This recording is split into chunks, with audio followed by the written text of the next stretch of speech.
Okay, good evening all. കേൾക്കാൻ പറ്റുന്നുണ്ടോ?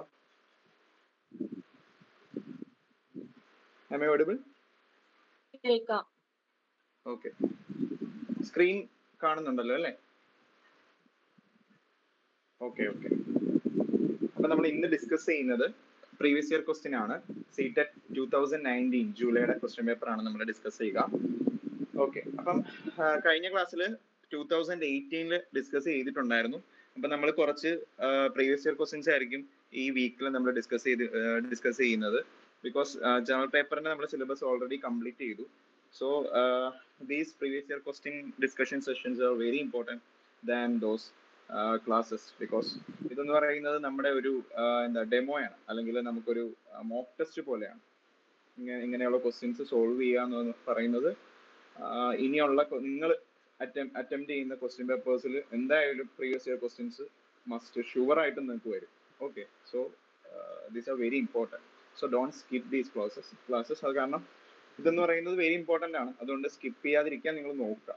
Okay, so ഇതിൽ തന്നെ നിങ്ങൾക്ക് കാണുമ്പോൾ തന്നെ മനസ്സിലാവും, ഇതിനകത്ത് പാർട്ട് 1 മൊത്തം 150 ക്വസ്റ്റ്യൻസ് ആയിരിക്കും ഉണ്ടാവുക. ഇതിൽ പാർട്ട് 1 ആണ് നമ്മൾ കംപ്ലീറ്റ് ചെയ്തത്. അതാണ് നമ്മൾ ഇപ്പം സോൾവ് ചെയ്യാൻ ഉദ്ദേശിക്കുന്നത്. Okay, part 1 child development and pedagogy. ഇത് കമ്പൽസറി ആണ്. 30 ക്വസ്റ്റ്യൻസ് ആയിരിക്കും ഉണ്ടാവുക, 1 മാർക്ക് ഈച്ച്. അപ്പം കമ്പൽസറി ആണ്, ഇത് എല്ലാവർക്കും കമ്പൽസറി ആണ്. അത് കഴിഞ്ഞ് മാത്സ് ആൻഡ് സയൻസ് ചൂസ് ചെയ്യുന്നവർക്ക് പാർട്ട് 2 എടുക്കാം. അതല്ല സോഷ്യൽ സ്റ്റഡീസ് ആണ് ചൂസ് ചെയ്യുന്നവർക്ക് പാർട്ട് 2 സ്കിപ്പ് ചെയ്തിട്ട് പാർട്ട് 3 എടുക്കാം, അറ്റംപ്റ്റ് ചെയ്യാം. പാർട്ട് 4ഉം പാർട്ട് 5ഉം മസ്റ്റ് ആണ്. ഓക്കെ, അതിൽ പാർട്ട് 4 ഏത് ലാംഗ്വേജ് ആണോ നിങ്ങൾ ചൂസ് ചെയ്തത്, ഇപ്പൊ ഇംഗ്ലീഷ് ആണെങ്കിൽ ഈ ബുക്ക്ലെറ്റിൽ തന്നെ കാണും, അല്ലെങ്കിൽ ഹിന്ദി ആണെങ്കിൽ ഈ ബുക്ക്ലെറ്റിൽ തന്നെ കാണും. ഇനി അതല്ല വേറെ ലാംഗ്വേജ് ആണെങ്കിൽ വേറെ ബുക്ക്ലെറ്റ് തരും. അതിലെ പാർട്ട് 4 വേണം നിങ്ങൾ ഏതാണോ അപ്ലൈ ചെയ്യുന്ന സമയത്ത് പാർട്ട് 4 ലാംഗ്വേജ് ആയിട്ട് എടുത്തത് അത് അറ്റംപ്റ്റ് ചെയ്യാം. അത് കഴിഞ്ഞിട്ട് പാർട്ട് 5 ഇംഗ്ലീഷ് ആണെങ്കിൽ ഈ ബുക്ക്ലെറ്റിൽ തന്നെ കാണും. പാർട്ട് 5 ഹിന്ദി ചൂസ് ചെയ്യുന്നവർക്കും ഈ ബുക്ക്ലെറ്റിൽ തന്നെ കാണും. ഇനി അതല്ല മലയാളം, തമിഴ് അതുപോലെ വേറെ ലാംഗ്വേജ് ആണ് ചൂസ് ചെയ്യുന്നതെങ്കിൽ വേറെ ബുക്ക്ലെറ്റിൽ പാർട്ട് 5 ലാംഗ്വേജ് വേണം. ഏതാണോ നിങ്ങൾ അപ്ലൈ ചെയ്യുന്ന സമയത്ത് ചൂസ് ചെയ്ത ലാംഗ്വേജ് അത് വേണം അറ്റൻഡ് ചെയ്യാൻ. അത് പിന്നീട് പറഞ്ഞു തരാം ഡീറ്റെയിൽ ആയിട്ട്. അപ്പൊ നമ്മളിപ്പോൾ നോക്കുന്നത് പാർട്ട് 1 ആണ് കേട്ടോ. പാർട്ട് 1 ഇത് എല്ലാവർക്കും കമ്പൽസറി ആണ്. ഈ ബുക്ക്ലെറ്റ് തന്നെയാണ് എല്ലാവരും അറ്റൻഡ് ചെയ്യുന്നത്. Okay, so let's move to the question. First 1. Okay, ഒന്നാമത്തെ ക്വസ്റ്റ്യൻ നമുക്ക് നോക്കാം. വളരെ ഈസിയാണ്, നമ്മൾ പഠിച്ച ക്വസ്റ്റ്യൻസ് ആണ് ഇതിലെല്ലാം. Read the following description and identify the stage of moral reasoning of Kohlberg. Okay, അപ്പൊ ഇതിനകത്ത് ഫോളോയിങ് ഡിസ്ക്രിപ്ഷൻ തന്നിരിക്കുന്ന ഡിസ്ക്രിപ്ഷൻസ് എന്ത് ചെയ്യുക, വായിക്കുക, നന്നായിട്ട് വായിക്കുക. ആദ്യത്തെ തവണ നിങ്ങൾ വായിച്ചിട്ട് മനസ്സിലാവുന്നില്ല എന്നുണ്ടെങ്കിൽ രണ്ടാമത്തെ തവണ വായിക്കുക. എന്നിട്ട് മനസ്സിലായില്ലെങ്കിൽ മൂന്നാമത്തെ തവണ വായിക്കുക. സോ നമ്മൾ അറ്റംപ്റ്റ് ചെയ്യുന്ന ക്വസ്റ്റ്യൻസ് പക്ക ആക്യുറേറ്റ് ആയിരിക്കണം. അങ്ങനെയാണെങ്കിൽ നമുക്ക് വേറെ ഒന്നും ചിന്തിക്കേണ്ട ആവശ്യമില്ല. അതിൽ എന്തായാലും നമുക്ക് മാർക്ക് അഷ്യൂർ ചെയ്യാം.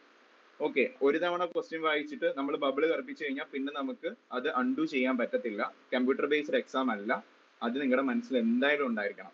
സോ ഭയങ്കര കെയർഫുൾ ആയിരിക്കണം. നമ്മുടെ രജിസ്റ്റർ നമ്പർ ബബിൾ ചെയ്യുന്ന സമയത്താണെങ്കിലും എല്ലാം പക്ക കെയർഫുൾ ആയിരിക്കണം. എന്തെങ്കിലും രജിസ്റ്റർ നമ്പർ ബബിളിംഗ് ആണെങ്കിൽ എന്തെങ്കിലും ഇഷ്യൂ വന്നു കഴിഞ്ഞാൽ നിങ്ങളുടെ ആ ഒരു അറ്റംപ്റ്റ് പോയി. പിന്നെ നിങ്ങൾ എന്ത് ഫുള്ള് കറുപ്പിച്ച് അല്ലെങ്കിൽ ഫുള്ള് നിങ്ങൾ ശരിയാക്കി എന്ന് പറഞ്ഞാലും ആ ഒരു ആൻസർ ഷീറ്റ്, നിങ്ങളുടെ ആൻസർ ഷീറ്റ് എന്ന് പറയുന്നത് ഇൻവാലിഡ് ആയിരിക്കും. സോ പക്ക കെയർഫുൾ ആയിരിക്കണം. ഒരുപാട് പേര് തെറ്റിക്കുന്ന ഒരു ഇതാണ് രജിസ്റ്റർ നമ്പർ ബബിൾ ചെയ്യുക എന്നുള്ളത്. അതുപോലെ തന്നെ ക്വസ്റ്റ്യൻസ് ഒരു തവണ വായിച്ചിട്ട് നിങ്ങൾക്ക് മനസ്സിലായില്ല എന്നുണ്ടെങ്കിൽ വീണ്ടും വായിക്കുക. രണ്ടാമത്തെ തവണയും മൂന്നാമത്തെ തവണയും വായിക്കുക, ഒരു പ്രശ്നമില്ല. കാരണം നമുക്ക് അറിയാത്ത സെഷൻസ് ഉണ്ടായിരിക്കും.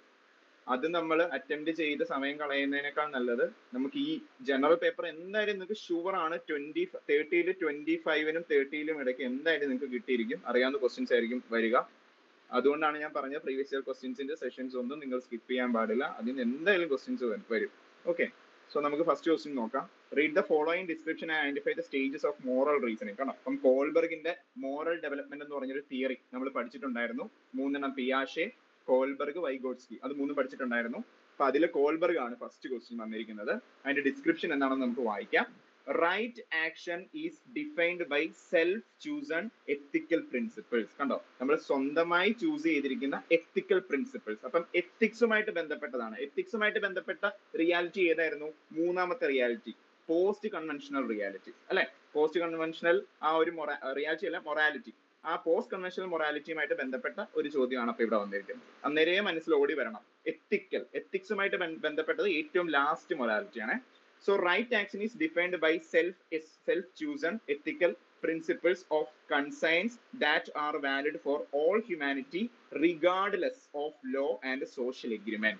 Regardless എന്ന് പറഞ്ഞാൽ അവരവിടെ റിഗാർഡ് ചെയ്യുന്നില്ല, ലോ നിയമത്തെയും സോഷ്യൽ എഗ്രിമെന്റിനെയും അവരവിടെ എന്ത് ചെയ്യുന്നില്ല, അവർ ഫോക്കസ് ചെയ്യുന്നില്ല, അല്ലെങ്കിൽ അവരതിനെ എന്ത് ചെയ്യുന്നില്ല, പ്രാധാന്യം കൊടുക്കുന്നില്ല. അങ്ങനെയുള്ള ഒരു മൊറാലിറ്റി, അതാണ് മൂന്നാമത്തെ മൊറാലിറ്റി. മൂന്നാമത്തെ മൊറാലിറ്റിക്കകത്ത് നമ്മൾ പറഞ്ഞിട്ടുണ്ട് 3 ലെവൽസ് ആണ് ഉള്ളത്. ഓരോ ലെവൽസിനകത്തും 2 സ്റ്റേജസ് വീതം. അങ്ങനെ total 6 stages of moral development ആയിരുന്നു കോൾബർഗിൻ്റെത്. 3 ലെവൽ ഉണ്ടായിരുന്നു. ഓക്കെ, അങ്ങനെയാണെങ്കിൽ ഇത് ഏതുമായിട്ട് ബന്ധപ്പെട്ട ലെവലാണ് എന്നുള്ളതാണ് ചോദ്യം. ഓക്കെ, അപ്പൊ നമുക്ക് നോക്കാം. Read the following description and identify the stage. Stage ഏതാണ്? മൊത്തം 6 സ്റ്റേജസ് ഉണ്ടെന്ന് ഞാൻ പറഞ്ഞു. ഏത് സ്റ്റേജ് ആണെന്നാണ് ചോദ്യം. ഓക്കെ, അപ്പൊ ഡിസ്ക്രിപ്ഷൻ നമ്മൾ വായിച്ചു. Right action is defined by self chosen ethical principles. Okay, നമ്മൾ ചെയ്യുന്ന റൈറ്റ് ആക്ഷൻ എന്ന് പറയുന്നത് എന്താണ് ഡിഫൈൻ ചെയ്തിരിക്കുന്നത്? It is defined by the self chosen, നമ്മൾ സ്വന്തമായി ചൂസ് ചെയ്ത ethical principles of conscience that are valid for all the humanity regardless. Regardless ആ വാക്കാണ് ഇവിടെ വെരി ഇമ്പോർട്ടന്റ്. റിഗാർഡ്ലെസ് എന്ന് പറഞ്ഞാൽ എന്താണ്?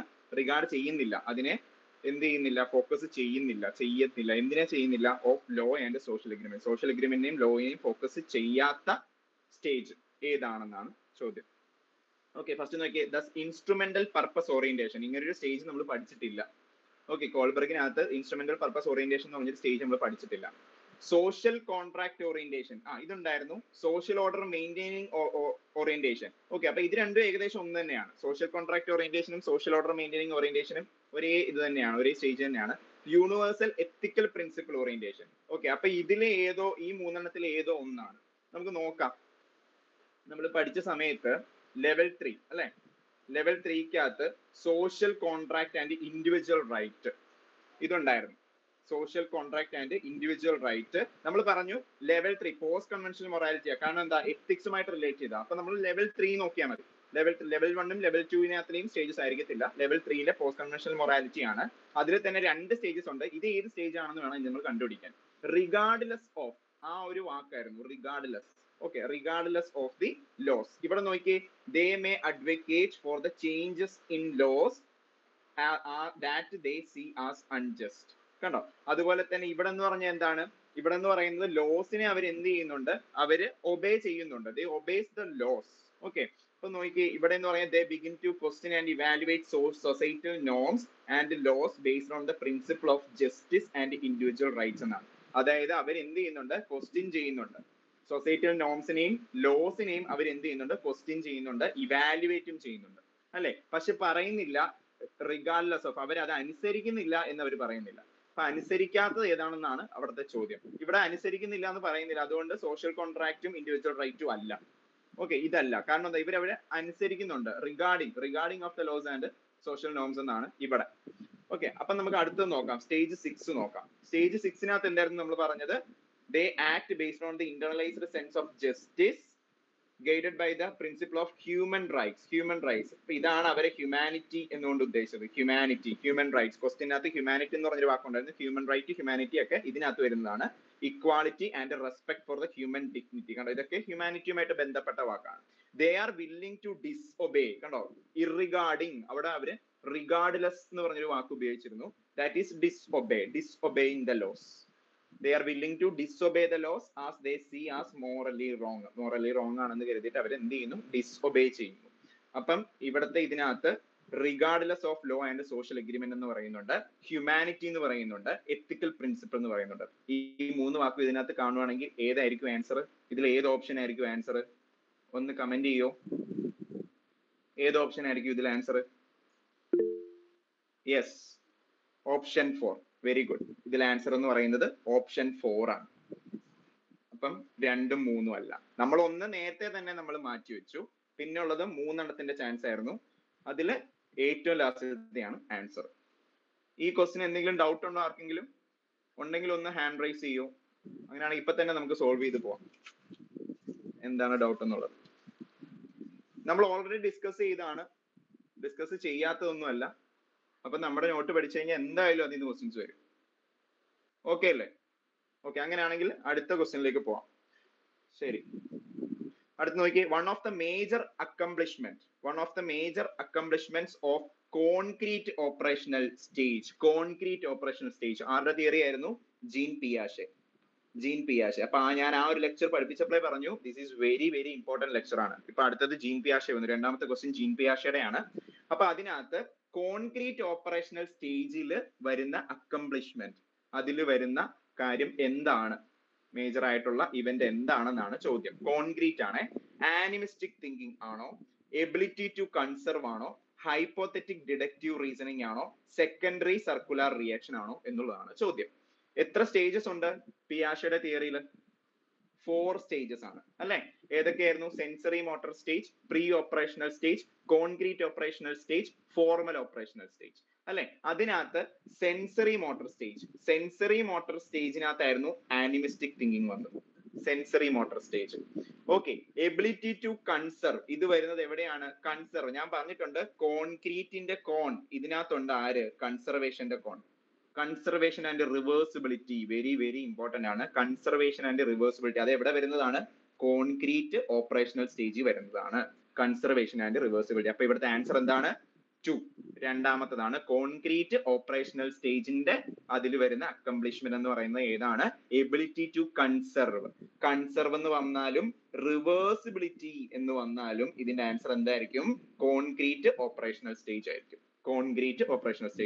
അങ്ങനെയാണെങ്കിൽ ഞാൻ ഒരു കാര്യം ചോദിക്കട്ടെ, ഈ ഹൈപ്പോത്തറ്റിക് ഡിഡക്റ്റീവ് റീസണിങ് ആണ് ഇനി അടുത്ത വർഷം അല്ലെങ്കിൽ ഈ വർഷം അവർ ചോദിക്കാൻ പോകുന്നത്. One of the major accomplishment of dash stage, അല്ലെങ്കിൽ അവർ പറയും ഏത് സ്റ്റേജിന്റെ അക്കംപ്ലിഷ്മെന്റ് ആണ് ഹൈപ്പോത്തറ്റിക് ഡിഡക്റ്റീവ് റീസണിങ് എന്ന് ചോദിച്ചാൽ ഇത് ഏത് സ്റ്റേജിലാണ് കാണപ്പെടുക? Hypothetic deductive ഏതിനകത്തായിരിക്കും? സെൻസറിക്കകത്താണോ, concrete operational stage ആണോ, അതോ പ്രീ ഓപ്പറേഷണൽ ആണോ, ഫോർമൽ ഓപ്പറേഷണൽ ആണോ? എവിടെയായിരിക്കും ഉണ്ടാവുക? അതെ, വെരി ഗുഡ്, ഫോർമൽ. കാരണം എന്താ? ഹൈപ്പോത്തിസിസ് ജനറേറ്റ് ചെയ്യുക എന്നുള്ളതൊക്കെ പറയുന്നത് നമ്മളിപ്പോ ഹൈപ്പോത്തിസിസ് പ്രൊജക്റ്റിൽ പഠിച്ചു. എവിടെയാണ് നമ്മൾ പഠിച്ചത്? നമ്മൾ ഈ ഒരു ഏജിലാണ് പഠിച്ചത്. അപ്പൊ ഈ ഒരു ഏജ് എന്ന് പറയുന്നത് ഓർത്താൽ മതി, ദാറ്റ് ഈസ് ഫോർമൽ ഹൈപ്പോത്തിസിസ്. നമ്മൾ പ്രൊജക്ട് ചെയ്യുന്ന സമയത്ത് ഹൈപ്പോത്തിസിസ് ചെയ്തു, ഡിഡക്റ്റീവ് റീസണിങ് ചെയ്യുന്നു, ബാങ്ക് ടെസ്റ്റ് അറ്റൻഡ് ചെയ്യുന്നു, അതിനകത്ത് റീസണിങ് ക്വസ്റ്റ്യൻസ് ഉണ്ട്. അപ്പൊ അതൊക്കെ നമുക്ക് നമ്മുടെ ഈ ഏജുമായിട്ട് നമുക്ക് എന്ത് ചെയ്യാം? റിലേറ്റ് ചെയ്യാം. സോ ഫോർമൽ ആണ്. ഓക്കെ, ഫോർമൽ ഓപ്പറേഷൻ സ്റ്റേജ് ആണ്. ഇനിയുള്ളൊരു ചോദ്യം, സെക്കൻഡറി സർക്കുലർ റിയാക്ഷൻ. എന്താണ് സെക്കൻഡറി സർക്കുലർ റിയാക്ഷൻ? ഏതെങ്കിലും ഒരു ക്വസ്റ്റിനകത്ത് പ്രൈമറി സർക്കുലർ റിയാക്ഷൻ എന്നോ സെക്കൻഡറി സർക്കുലർ റിയാക്ഷൻ എന്നോ അതുപോലെ തന്നെ ടെർഷ്യറി സർക്കുലർ റിയാക്ഷൻ എന്നോ എന്ന് ചോദിക്കുവാണെങ്കിൽ അത് ഏതിന്റെ ആണെന്നറിയുമോ? അതെല്ലാം സെൻസറി മോട്ടോർ സ്റ്റേജിന്റെ സബ് സ്റ്റേജസ് ആണ്. സെൻസറി മോട്ടോർ സ്റ്റേജിന്റെ സബ് സ്റ്റേജസ് ആണ് primary, secondary, tertiary circular reactions. അപ്പൊ ഇവിടെ സെക്കൻഡറി ചോദിച്ചു. അപ്പൊ സെക്കൻഡറി ഏതാണ്? സെൻസറിയുടെ ആണ് കേട്ടോ. സെൻസറി. പ്രൈമറി മോട്ടോർ സ്റ്റേജ് എന്ന് പറയുന്നത് ഒന്നുമില്ല, ഈ കുട്ടികള് പ്രൈമറി എന്ന് പറയുന്നത് മെയിൻ ആയിട്ടും 0 to 1 ഇയർ ആണ്. സെൻസറി എന്ന് പറയുന്നത് നമുക്കറിയാം എന്താണ്? 0 to 2 ഇയേഴ്സ് അല്ലേ?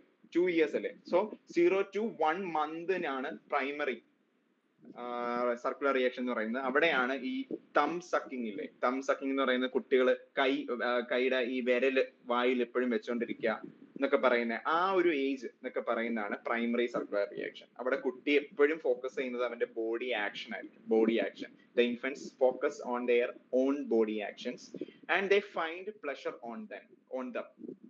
Example, thumb sucking. So it is a substage called primary circular reaction which comes under the എന്താണ്? സെൻസറി മോട്ടോർ സ്റ്റേജ് ആണ്. സെക്കൻഡറി അതുപോലെ തന്നെ കുട്ടികള് ബോഡിയിൽ നിന്നും മാറി ഇതെന്ന് പറയുന്ന ഒരു 2 to 4 months ആണ്. 2 to 4 months. ഓക്കെ, അപ്പം സെക്കൻഡറി സർക്കുലർ റിയാക്ഷനിൽ നിന്ന് മാറി പ്രൈമറി സർക്കുലർ റിയാക്ഷനിൽ നിന്ന് മാറി സെക്കൻഡറിയിലോട്ട് എത്തുന്നു. അതായത് ബോഡി ഓറിയന്റഡ് ആയിരുന്നു തം സക്കിംഗ് ഒക്കെ. അപ്പൊ അതിൽ നിന്ന് പ്ലഷർ കണ്ടെത്തുന്ന ആ ഒരു ആക്ടിവിറ്റിയിൽ നിന്നും കുട്ടി എക്സ്റ്റേണൽ എൻവയോൺമെന്റിലേക്ക് എന്ത് ചെയ്തു? ഫോക്കസ് ചെയ്തു. അവിടുന്ന് ഒരു പ്ലഷർ കണ്ടെത്താൻ തുടങ്ങി. ടെർഷ്യറി അതുപോലെ തന്നെയാണ്. അതിന്റെ 3 സബ് സ്റ്റേജസ് ആണ് സെൻസറി മോട്ടോർ സ്റ്റേജിന്റെ. അപ്പം ചിലപ്പോൾ നിങ്ങൾക്ക് വരുന്ന question primary circular reaction, secondary circular reaction അല്ലെങ്കിൽ ടെർഷ്യറി സർക്കുലർ റിയാക്ഷൻ, ഇത് എന്തിന്റെ സബ് സ്റ്റേജസ് ആണ് അല്ലെങ്കിൽ എന്തിന്റെ ഒക്കെ അക്കംപ്ലിഷ്മെന്റ് ആണെന്ന് ചോദിച്ചു കഴിഞ്ഞാൽ അന്നേരം ഓർത്തോണം സെൻസറി ആദ്യത്തത്. ഓക്കെ, പ്രൈമറി മീൻസ് ആദ്യം ഒന്നല്ലേ. അപ്പൊ പ്രൈമറി, സെക്കൻഡറി, ടെർഷ്യറി എന്ന് പറയുന്നത് ഇത് 3 വരുന്നത് ഇതിനകത്താണ്, സെൻസറിക്കകത്താണ്. Okay, sensory motor stage. അപ്പൊ ഓർത്തോണേ, ഇവിടുത്തെ ക്വസ്റ്റ്യൻ എന്ന് പറഞ്ഞാൽ കോൺക്രീറ്റ് ഓപ്പറേഷൻ സ്റ്റേജ് ആണ്. ഇത് ഏതാണ്? Ability to conserve. അപ്പൊ രണ്ടാമത്തെ ഓപ്ഷൻ ആണ് ആൻസർ. Okay, conserve. ശരി, ഇനി മൂന്നാമത്തെ ക്വസ്റ്റ്യൻ നമുക്ക് നോക്കാം. കൺസ്ട്രക്റ്റിവിസ്റ്റ് സച്ച് ആസ് എന്ത് പറ്റി? ഹലോ, കേക്കാവോ? അനിമിസ്റ്റിക് തിങ്കിങ്. അനിമിസ്റ്റിക് തിങ്കിങ് പ്രീ ഓപ്പറേഷണൽ അല്ലേ സർ? ആനിമിസ്റ്റിക് തിങ്കിങ് എന്ന് പറയുന്നത് അതെ അതെ പ്രീ ഓപ്പറേഷണൽ ആണ് കേട്ടോ. ബിക്കോസ് മറ്റേ അതിനകത്താണല്ലോ ഒബ്ജക്ട് പെർമനൻസ് ഒക്കെ വരുന്നത്. അതെ, അല്ല ഒബ്ജക്ട് പെർമനൻസ് സെൻസറി പ്രീ ആണ്. ഓപ്പറേഷണൽ ആണ് ഒബ്ജക്ട് പെർമനൻസ് അല്ലേ? അല്ല, ഒബ്ജക്ട് പെർമനൻസ് വരുന്നത് അതെ അതെ അതെ ഒബ്ജക്ട് പ്രീ പെർമനൻസ്, ഓപ്പറേഷണൽ അല്ലേ? അനിമിസ്റ്റിക്, ഈഗോസെൻട്രിസം അല്ലേ, അതെല്ലാം പ്രീ ഓപ്ഷൻ. അതെ, ആനിമിസ്റ്റിക് തിങ്കിങ് എന്ന് പറയുന്നതും ഒബ്ജക്ട് പെർമനൻസ് തന്നെയാണ്. അപ്പം അത് തന്നെയാണ് ഇതെന്ന് പറയുന്നത് പ്രീ ഓപ്പറേഷണൽ ആണ് കേട്ടോ. Pre operational, very good, pre operational ആണ്. യെസ്, അതെന്ന് പറയുന്നത് പ്രീ ഓപ്പറേഷണൽ ആണ്. ഓക്കെ, ഒന്ന് തിരുത്തിയേക്കണേ. Pre operational. ആനിമിസ്റ്റിക് തിങ്കിങ് എന്ന് പറയുന്നത് കുട്ടി എന്ത് ചെയ്യുന്നു, ആ ഒരു ഒബ്ജക്ട് പെർമനൻസിന്റെ വേറൊരു ഇതാണ് ആനിമിസ്റ്റിക് തിങ്കിങ്. ആനിമേഷൻ എന്നുള്ള രീതിയിൽ കുട്ടി ചിന്തിക്കുന്നതിനെയാണ് ആനിമിസ്റ്റിക് തിങ്കിങ് എന്ന് പറയുന്നത്. ഓക്കെ ഓക്കെ, അങ്ങനെയാണെങ്കിൽ മൂന്നാമത്തെ ക്വസ്റ്റ്യനിലേക്ക് പോകാം. കൺസ്ട്രക്റ്റിവിസ്റ്റ് സച്ച് ആസ് ജീൻ പിയാഷെ and Lev Vygotsky view learning as. അവരെങ്ങനെയാണ് ലേണിംഗ്? കൺസ്ട്രക്റ്റിവിസ്റ്റ് നമ്മൾ അറിയാം എന്താണ്. സ്റ്റുഡൻസ് കൺസ്ട്രക്ട് നോളജ് ദംസെൽസ് അല്ലെ? അവര് തന്നെ എന്ത് ചെയ്യുന്നു, നോളജ് കൺസ്ട്രക്ട് ചെയ്യുവാണ്. So it is an active process. കാരണം എന്താ, കുട്ടിയാണ് അവിടെ മെയിൻ ആയിട്ട്. They are not a mere passive listeners. അവരെന്ന് പറയുന്നത് വെറും പാസീവ് ലിസണേഴ്സ് അല്ല. ടീച്ചർ പറയുന്നത് മാത്രം കേട്ടോണ്ടിരിക്കുന്ന ഒരു പാസീവ് ലിസണേഴ്സ് അല്ല. അവരൊരു ആക്റ്റീവ് ലിസണേഴ്സ് ആണ്. അതുകൊണ്ട് തന്നെ അവരുടെ ലേണിംഗ് എന്ന് പറയുന്നത് ഒരു ആക്റ്റീവ് എൻഗേജ്മെന്റ് ആണ്. ഓക്കെ, അങ്ങനെയാണെങ്കിൽ കൺസ്ട്രക്റ്റിവിസ്റ്റ് പറയുന്നത് നമുക്കറിയാം എന്താണ്, ആക്റ്റീവ് ലേണേഴ്സ് അല്ലെങ്കിൽ ആക്റ്റീവ് ലിസണേഴ്സ് ആണ് അവിടുത്തെ കുട്ടികൾ എന്ന് പറയുന്നത്. അപ്പം അതിന്റെ ഓപ്ഷൻസ് ആണ് അവർ ചോദിച്ചേക്കുന്നത്. അക്വിസിഷൻ ഓഫ് സ്കിൽ ആണോ, കണ്ടീഷനിങ് ഓഫ് റെസ്പോൺസ്. കണ്ടീഷനിങ് നമുക്കറിയാം ഏതാണ്, അത് ബിഹേവിയറിസ്റ്റ് തിയറിയാണ്. കണ്ടീഷനിങ് ബിഹേവിയറിസ്റ്റ് തിയറി, സ്കിന്നറും പാവ്ലോവും ഒക്കെ കൊണ്ടുവന്ന തിയറീസ് ആണ് കണ്ടീഷനിങ് അല്ലെ? ഓക്കെ, പാസീവ് റിപ്പറ്റീഷൻ നമുക്കറിയാം പാസീവ് അല്ല, അതെന്തായാലും നമുക്ക് മാറ്റാം. ഓക്കെ, കണ്ടീഷനിങ് അല്ല, അതും മാറ്റാം. ബാക്കിയുള്ള ഏതാണ്, അക്വസ്റ്റ്യൻ ഓഫ് സ്കിൽ ആണോ, process of meaning making by active engagement ആണോ? ഇത് രണ്ടുമായിരിക്കും നമുക്ക് കൺഫ്യൂഷൻ. കാരണം അതാ ഇതിനകത്ത് അവർ പറയുന്നുണ്ട് അക്വിസിഷൻ ഓഫ് സ്കിൽ എന്ന് അവർ പ്രത്യേകം പറയുന്നുണ്ട്. അപ്പൊ ഒരു 50-50 നമ്മൾ എത്തി. ഇപ്പൊ ഏത് ക്വസ്റ്റ്യൻ നിങ്ങൾക്ക് കിട്ടിക്കഴിഞ്ഞാലും ആദ്യം നിങ്ങൾ ഇങ്ങനെ തന്നെ നമുക്ക് പെട്ടെന്ന് തന്നെ എന്താക്കണം, നമുക്ക് അറിയാവുന്ന നമുക്ക് ഉറപ്പുള്ള ക്വസ്റ്റ്യൻസ്, റോങ് ആണ് എന്ന് ഉറപ്പുള്ള ആൻസേഴ്സ് ഒക്കെ നമുക്ക് എന്ത് ചെയ്യാം, ഇങ്ങനെ ഒരു നെഗ്ലക്ട് ചെയ്ത് കളയാം. ഓക്കെ, അങ്ങനെയാണെങ്കിൽ നമുക്കൊരു 50-50 ചാൻസിലെത്തി. പിന്നെ നോക്കി പ്രോസസ് ഓഫ് മീനിങ് മേക്കിംഗ്, കണ്ടോ, ഇറ്റ്സ് എ പ്രോസസ്. അപ്പൊ അതൊരു ബ്രെയിൻ പ്രോസസ് ആണ്. പ്രോസസ് എന്ന് പറയുന്നത് എന്താണ്, അത് ബ്രെയിൻ ചെയ്യുന്ന ഒരു ആക്ടിവിറ്റിയാണ് പ്രോസസ്സിംഗ് എന്ന് പറയുന്നത്, പ്രോസസ്സിംഗ് ഇൻഫർമേഷൻ. ഇപ്പൊ പ്രത്യേകം നമ്മൾ കൺസ്ട്രക്റ്റിവിസ്റ്റിൽ പറയുന്നുണ്ട് it is an active process ആണ് അല്ലെങ്കിൽ ആക്റ്റീവ് എൻഗേജ്മെന്റ് ആണെന്ന് പറയുന്നുണ്ട്. അതുപോലെ തന്നെ students constructs their knowledge within their brain അല്ലെ, വിത്തിൻ അല്ലെങ്കിൽ ദംസെൽസ്, അവർ തന്നെ, അതായത് ബ്രെയിനിലാണ് നടക്കുന്നത്. സോ രണ്ടും ഇവിടെ എൻഗേജ് ചെയ്യുന്നുണ്ട്. അപ്പൊ അവർ ഉദ്ദേശിച്ച ആൻസർ എന്ന് പറയുന്നത് ഏത് തന്നെയായിരിക്കും, ഫോർത്ത് തന്നെയായിരിക്കും. ആൻസർ കീയിൽ അവർ കൊടുത്തിരിക്കുന്നത് ഫോർത്ത് തന്നെയായിരിക്കും. അപ്പൊ എന്തായാലും ഇതിന്റെ ആൻസർ എന്ന് പറയുന്നത് ഏതായിരിക്കും, 4. ഓക്കെ, അപ്പൊ മൂന്നാമത്തെ ക്വസ്റ്റിന്റെ ആൻസർ എന്ന് പറയുന്നത് 4. കണ്ടോ, നമ്മൾ പെട്ടെന്ന് തന്നെ 2ഉം 3ഉം എന്ത് ചെയ്തു, കളഞ്ഞു. ബാക്കിയുള്ളത് 50-50, 1ഓ 4ഓ ആണ്. അതിൽ നിന്ന് തന്നെ പെട്ടെന്ന് നമുക്ക് 4 എന്ന് പറഞ്ഞ് കിട്ടി. കൺസ്ട്രക്റ്റിവിസ്റ്റ് ആണ്. അപ്പൊ ജീൻ പിയാഷെ, ലെവ് വൈഗോട്സ്കി ഒക്കെ പറയുന്നത് it's a social interaction process, അല്ലെങ്കിൽ ഇറ്റ്സ് എ വൈഗോട്സ്കി പറയുന്നത് സോഷ്യൽ ഇന്ററാക്ഷൻ പ്രോസസ്. പക്ഷെ അവിടെയും പറയുന്നത് എന്താണ്, കൺസ്ട്രക്ട് ആണ് കുട്ടി നോളജ്. ജീൻ പിയാഷെ അതുപോലെ തന്നെ പറഞ്ഞ കൊഗ്നിറ്റീവ് ഡെവലപ്മെന്റ് വഴി കുട്ടി കൺസ്ട്രക്ട് ചെയ്യാണ്. സോ 4 ആയിരിക്കും ഓപ്ഷൻ. ഓക്കെ ആണോ? അങ്ങനെയാണെങ്കിൽ നമുക്ക് അടുത്ത ക്വസ്റ്റ്യനിലേക്ക് പോകാം. സിമ്പിൾ അല്ലേ? ശരി, നാലാമത്തെ ക്വസ്റ്റ്യൻ നോക്കിക്കോളൂ. Selecting and presenting stories and clippings from newspaper that portray both men and women in non traditional roles is an effective strategy to. എന്തിനുള്ള സ്ട്രാറ്റജി ആണ് ആ മുകളിൽ പറഞ്ഞിരിക്കുന്നത് എന്നാണ് ചോദ്യം. എന്തായിരുന്നു മുകളിൽ പറഞ്ഞത്? Selecting and presenting stories. Okay, select ചെയ്യുന്നു, പ്രസന്റ് ചെയ്യുന്നു, എന്ത്, സ്റ്റോറീസ്. ആൻഡ് ക്ലിപ്പിംഗ്സും സ്റ്റോറീസും പ്രസന്റ് ചെയ്യുന്നു. എവിടെ നിന്ന്? ഫ്രം ന്യൂസ് പേപ്പറിൽ നിന്നുള്ള സ്റ്റോറീസും ക്ലിപ്പിംഗ്സും പ്രസന്റ് ചെയ്യുന്നു. വിച്ച് പോർട്രേസ് എന്ത് കാണിക്കുന്നു? Both men and women in non traditional roles. കണ്ടോ, മെന്നും വിമനും, രണ്ട് ജെൻഡേഴ്സിനെ അവിടെ എന്ത് ചെയ്യുന്നുണ്ട്, പോർട്രേ ചെയ്യുന്നുണ്ട്. അപ്പൊ ഇതെന്ന് പറയുന്നത് എന്തിനെയാണ്, ഇതിന് താഴെ കൊടുത്തിരിക്കുന്ന ഓപ്ഷൻസ് എന്തിനെയാണ് അത് സജസ്റ്റ് ചെയ്യുന്നത് എന്നുള്ളതാണ് ചോദ്യം. ഫസ്റ്റ് നോക്കി, പ്രൊമോട്ട് ജെൻഡർ ബയാസ്. ജെൻഡർ ബയാസിനെയാണോ അത് പ്രൊമോട്ട് ചെയ്യുന്നത്? Promote gender constancy. Gender constancy എന്ന് പറഞ്ഞാൽ എന്താണ്? കോൺസ്റ്റൻസി എന്ന് പറയുന്നത് ഒരു കുട്ടിക്ക് അവന്റെ ബയോളജിക്കൽ സെക്സ്, അവൻ ജനിക്കുന്ന സമയത്ത് അവന്റെ സെക്സ് എന്താണോ അതാണ് പെർമനന്റ് സെക്സ്, അല്ലെങ്കിൽ അതൊരിക്കലും ചേഞ്ച് ചെയ്യുന്നില്ല എന്ന് മനസ്സിലാവുന്ന ആ ഒരു പ്രോസസ്സിനെയാണ് ജെൻഡർ കോൺസ്റ്റൻസി എന്ന് പറയുന്നത്. That is, gender constancy means a child's understanding that their biological sex. Gender constancy എന്ന് പറഞ്ഞ വാക്കാണ് a child's understanding that their biological sex is permanent. അവന്റെ ബയോളജിക്കൽ സെക്സ്, അവൻ ജനിച്ച സമയത്ത് ആൺകുട്ടിയാണെങ്കിൽ അവൻ ഇനി അങ്ങോട്ട് എന്നും ആൺകുട്ടി ആയിരിക്കും എന്ന് പറയുന്ന ആ ഒരു അണ്ടർസ്റ്റാൻഡിങ്, ആൻഡ് അൺചേഞ്ചിങ്, മാറുന്നില്ല എന്ന് പറയുന്നത്, അതിനെയാണ് എന്ത് പറയുക? Gender constancy. അതിനെ പ്രൊമോട്ട് ചെയ്യുവാണോ, അല്ലെങ്കിൽ മൂന്നാമത്തെ നോക്കി, encourage stereotypical gender roles. Stereotypical ആയിട്ടുള്ള ജെൻഡർ റോൾസിനെ ആണോ അത് പ്രൊമോട്ട് ചെയ്യുന്നത്? Counter gender stereotypes. ജെൻഡർ സ്റ്റീരിയോടൈപ്സിനെ എൻകൗണ്ടർ ചെയ്യുവാണോ അല്ലെങ്കിൽ ഒപ്പോസ് ചെയ്യുവാണോ എന്നുള്ളതാണ് ചോദ്യം. ഓക്കെ, അപ്പൊ ഇവിടെ രണ്ടുപേരെയും പറയുന്നുണ്ട്, മെൻ ആൻഡ് വിമൻ, രണ്ടുപേരെ അവർ കൺസിഡർ ചെയ്യുന്നുണ്ട്. അപ്പൊ ഒരു ബയാസിങ് ഉണ്ടോ അവിടെ? ഇല്ല. കാരണം എന്താ? രണ്ടുപേരെയും കൺസിഡർ ചെയ്തു. അപ്പൊ ഇതല്ല, എന്തായാലും ഇതല്ല. ജെൻഡർ കോൺസ്റ്റൻസിനെ കുറിച്ച് ഇവിടെ എന്തെങ്കിലും പറയുന്നുണ്ടോ? ഇല്ല, അതിനെ ഒന്നും പറയുന്നില്ല, അതുമല്ല. അതിനെക്കുറിച്ച് നമ്മൾ പഠിച്ചിട്ട് പോലും ഇല്ല. സോ അതല്ല. Encourage stereotypical gender Rolls. ഇവിടെ ഒരു സ്റ്റീരിയോ ടൈപ്പ് എന്നുള്ള രീതിയിലാണോ എന്താ ന്യൂസ് പേപ്പറിൽ നിന്ന് എന്തെങ്കിലും ചൂസ് ചെയ്തത്? ഓക്കെ, അല്ല. ആണോ? ജെൻഡർ റോൾസിനെ ഏതെങ്കിലും സ്റ്റീരിയോടിപ്പിക്കൽ വ്യൂവിലാണോ അത് കാണുന്നതും അതിനെ എൻകറേജ് ചെയ്യാനും ഇവിടെ എന്തെങ്കിലും പറയുന്നുണ്ടോ? ഇല്ല. സ്റ്റീരിയോ ടൈപ്പ് എന്ന് പറയുന്ന ഏതെങ്കിലും ഒരു പ്രത്യേക വിഭാഗത്തോട്, ഓക്കെ, അതിനോടാണ്. അങ്ങനെയൊന്നുമില്ല. അങ്ങനെയാണെങ്കിൽ എന്തായിരിക്കും? Oppose gender stereo types. Okay, ആ ജെൻഡർ സ്റ്റീരിയോ ടൈപ്പിനെ ഇവിടെ ഒപ്പോസ് ചെയ്യുന്നുണ്ട്. കാരണം എന്താ? രണ്ടുപേരെയും ഈക്വൽ ആയിട്ട് എന്ത് ചെയ്യുന്നുണ്ട്? ചൂസ് ചെയ്യുന്നുണ്ട്. സോ അതായിരിക്കും answer. Counter gender stereo types, oppose ചെയ്യുന്നു. നിങ്ങൾക്ക് ഇതാണോ ആൻസർ കിട്ടിയത്? ഇന്നലെ സോൾവ് ചെയ്യാൻ പറഞ്ഞിട്ടുണ്ടായിരുന്നല്ലോ. ഇതാണോ ആൻസർ നിങ്ങൾ എഴുതിയത്? Counter gender stereo types. Yes, very good. ഇത് മനസ്സിലായല്ലോ അല്ലെ? ജെൻഡർ ബയാസ് എന്ന് പറഞ്ഞ ഒരു പ്രത്യേക വിഭാഗത്തോട്, ജെൻഡർ കോൺസ്റ്റൻസി എന്ന് പറയുന്നത് ഒരു കുട്ടിയുടെ അണ്ടർസ്റ്റാൻഡിങ്, അതിനെയാണ്. അതിനെക്കുറിച്ച് ഇവിടെ പറയുന്നതേ ഇല്ല. സ്റ്റീരിയോടിപ്പിക്കൽ കണ്ടന്റ്സ് ഒന്നും ഇവിടെ ആരും പ്രൊവൈഡ് ചെയ്തിട്ടില്ല. ഓക്കെ, പിന്നുള്ളത് എന്താ? എൻകൗണ്ടറിങ് അല്ലെങ്കിൽ കൗണ്ടറിങ്, ഒപ്പോസ് ചെയ്യുന്നുണ്ട്. ഓക്കെ, അതിനെ ഒപ്പോസ് ചെയ്യാണ്, ജെൻഡർ സ്റ്റീരിയോ ടൈപ്പിനെ ഒപ്പോസ് ചെയ്യുന്നതാണ് ഇവിടെ ചെയ്തത്. കാരണം അത് രണ്ടുപേരെയും ഒരേപോലെ ചൂസ് ചെയ്തു അല്ലെ? അപ്പൊ അതാണ് ആൻസർ. ഓക്കെ ആണല്ലോ? ശരി, ഇനി നമുക്ക് അടുത്ത ക്വസ്റ്റ്യനിലേക്ക് പോകാം. Which of the following play an important role in a child's socialization? കുട്ടിയുടെ സോഷ്യലൈസേഷനിൽ വരുന്ന എന്തൊക്കെയാണ് ഇമ്പോർട്ടന്റ് ആയിട്ട് ഇതിനകത്ത് അഫക്റ്റ് ചെയ്യുന്നത് എന്നുള്ളതാണ് ചോദ്യം.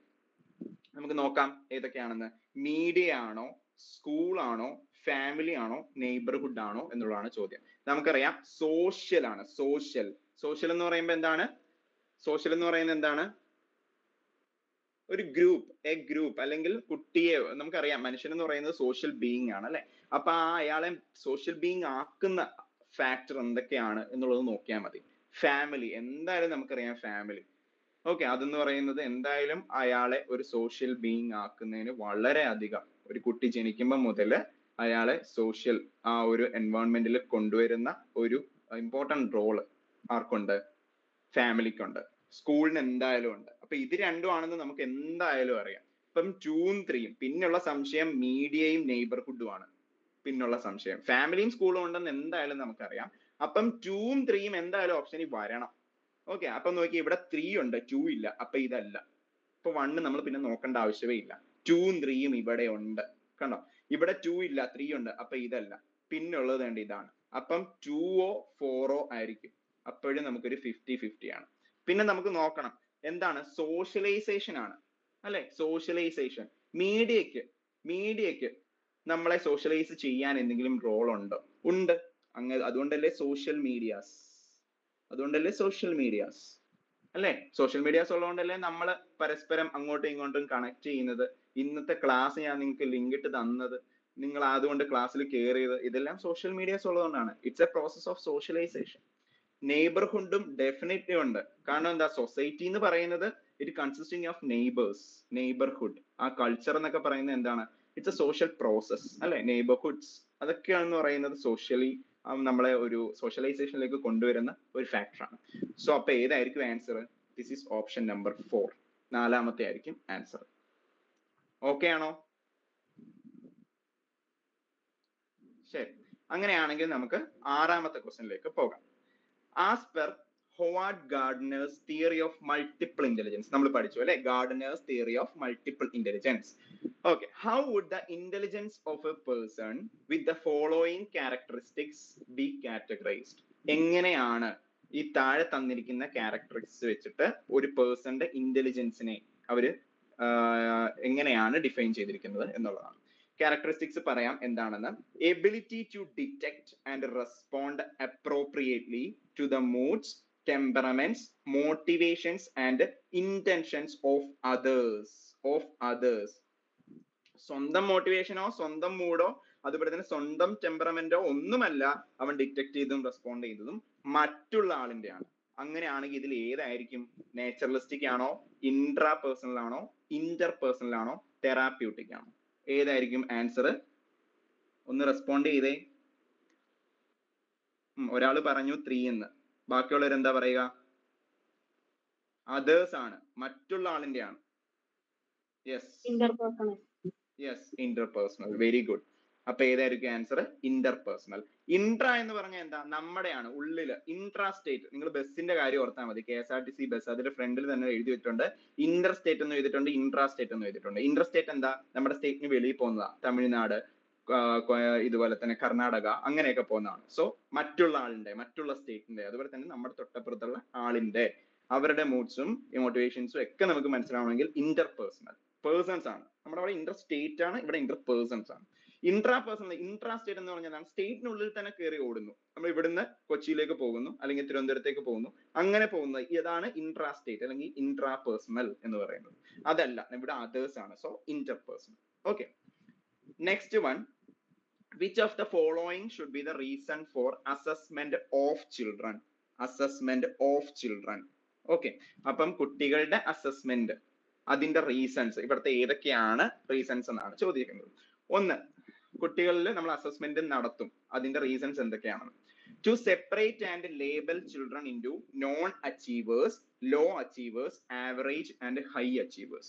നമ്മൾ അസസ്മെന്റ് നടത്തുന്നത് കുട്ടികളെ എന്ത് ചെയ്യാനാണെന്നാ പറയുന്നത്? സെപ്പറേറ്റ് ചെയ്യാൻ, അതുപോലെ തന്നെ ലേബൽ ചെയ്യാൻ. ഓക്കെ, കുട്ടികള് നോൺ അച്ചീവർ ആണോ, ലോ അച്ചീവർ ആണോ, ആവറേജ് ആണോ, ഹൈ അച്ചീവർ ആണോ എന്നൊക്കെ ലേബൽ ചെയ്യാനാണെന്ന്. അതാണ് ഒന്നാമത്തെ പറഞ്ഞേക്കുന്നത്. രണ്ടാമത്തെ ഓപ്ഷൻ നോക്കി, to improve teaching learning process in classroom. Class റൂമിലെ ടീച്ചിങ് ലേണിംഗ് പ്രോസസ്സിനെ ഇംപ്രൂവ് ചെയ്യാനാണെന്ന്. അത് ശരിയല്ലേ? അതെ. പിന്നെ to find out what changes and process in learning that takes place in the child over a period of time. ഒരു ചെറിയ സമയത്തേക്ക് കുട്ടി എന്ത് പഠിച്ചു, അവരുടെ പ്രോഗ്രസ് എന്തായി, എന്തൊക്കെ ചേഞ്ചസ് ഉണ്ടായി എന്നറിയാനാണെന്ന്. അസസ്മെന്റ് അതിന് വേണ്ടിയിട്ടല്ലേ നടത്തുന്നത്. എന്തൊക്കെ പഠിച്ചു, എന്തൊക്കെ കാര്യങ്ങൾ ആ കുട്ടിക്ക് അറിയാം, എന്തൊക്കെ ബിഹേവിയർ ചേഞ്ച് ചെയ്തു എന്നുള്ളതൊക്കെ അറിയാം. അപ്പൊ അതും ശരിയല്ലേ? ഇത് ശരിയാണോ? ഒന്നാമത്തത് ശരിയാണോ? കുട്ടിയെ ലേബൽ ചെയ്യാനും സെപ്പറേറ്റ് ചെയ്യാനാണോ? അല്ല, ഒരിക്കലും അല്ല. അങ്ങനെ ഒരിക്കലും ഒരു അസസ്മെന്റ് നടത്താനും പാടില്ല ഒരു ടീച്ചർ.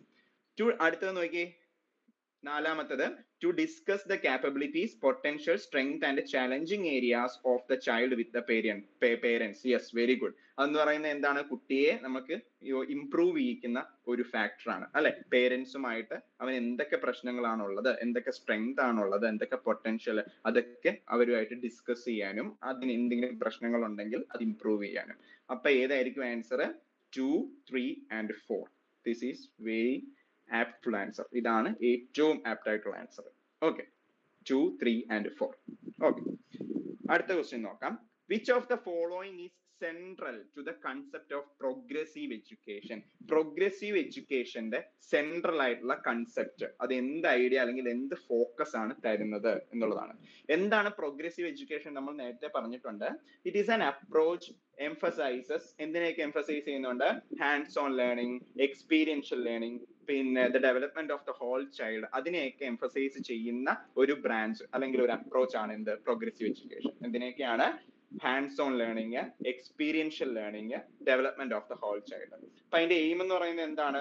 ഒരാളിനെ അല്ലെങ്കിൽ ഒരു കുട്ടിയെ ഒരു ആക്റ്റീവ് ആയിട്ട് ഒരു സിറ്റിസൺഷിപ്പ് ആക്കുക, പിന്നെ ലൈഫ് ലോങ് ലേണിങ്ങിന് അവനെ എന്താക്കുക, മൗൾഡ് ചെയ്യുക എന്നുള്ളതൊക്കെയാണ് പ്രോഗ്രസീവ് എഡ്യൂക്കേഷന്റെ എയിം എന്ന് പറയുന്നത്. അപ്പൊ ഇവിടെ അതിന്റെ കൺസെപ്റ്റ് അനുസരിച്ച് ഇതിന്റെ സെൻട്രൽ തീം എന്താണെന്നാണ് ചോദ്യം.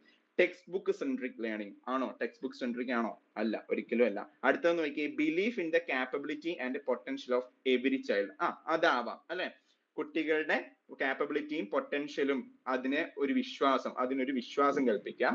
സ്റ്റാൻഡേർഡ് ഇൻസ്ട്രക്ഷൻ ആൻഡ് അസസ്മെന്റ് അതാണോ? അല്ല. സ്റ്റാൻഡേർഡ് ആയിട്ടുള്ള ഇൻസ്ട്രക്ഷനും അസസ്മെന്റും പ്രൊവൈഡ് ചെയ്യുക എന്നുള്ളതല്ല പ്രോഗ്രസീവ് എഡ്യൂക്കേഷന്റെ എയിം എന്ന് പറയുന്നത്. അടുത്തത് extrinsic motivation and uniform assessment parameters. ഇവിടെ കുട്ടിക്ക് എക്സ്ട്രിൻസിക് മോട്ടിവേഷൻ അല്ല, ഒരു ഇൻട്രിൻസിക് മോട്ടിവേഷൻ കൊടുക്കുക. കുട്ടി സ്വയം പഠിക്കണം, അല്ലെങ്കിൽ ലൈഫ് ലോങ് ലേണിംഗ്, കുട്ടിക്ക് ഭാവിയിൽ ഇനിയും പഠിക്കണം എന്നുള്ളതൊക്കെ എപ്പോഴും മോട്ടിവേഷൻ കൊടുക്കാൻ പറ്റില്ല. കുട്ടിയുടെ ഉള്ളിൽ തന്നെ ഒരു ഇൻട്രിൻസിക് മോട്ടിവേഷൻ, അതുപോലെ തന്നെ ഒരു എന്താ പറയുന്നത്, സിറ്റിസൺഷിപ്പ്, ഒരു ആക്റ്റീവ് സിറ്റിസൺഷിപ്പിലേക്കൊക്കെ പോകണമെങ്കിൽ ഒരു ഇൻട്രിൻസിക് മോട്ടിവേഷൻ കൊടുക്കുക എന്നുള്ളതാണ്. അപ്പൊ എക്സ്ട്രിൻസിക് മോട്ടിവേഷന്റെ ഫാക്ടർ അല്ല. അപ്പൊ ഏതായിരിക്കും answer?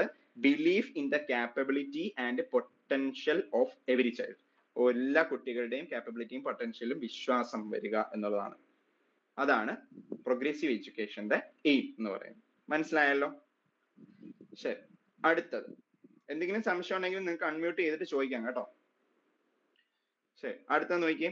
To understand individual differences in development it is important. Okay, നമ്മുടെ ഡെവലപ്മെന്റിൽ എന്താണ് ഇൻഡിവിജ്വൽ ഡിഫറൻസ് അണ്ടർസ്റ്റാൻഡ് ചെയ്യാന്നുള്ളത് അത് ഇമ്പോർട്ടന്റ് ആണോ, അല്ലെങ്കിൽ അത് എന്തിന് ഇമ്പോർട്ടന്റ് ആണ് എന്നുള്ളതാണ് ചോദ്യം. Okay, to look at the inherited characteristics that give each person a special start in life.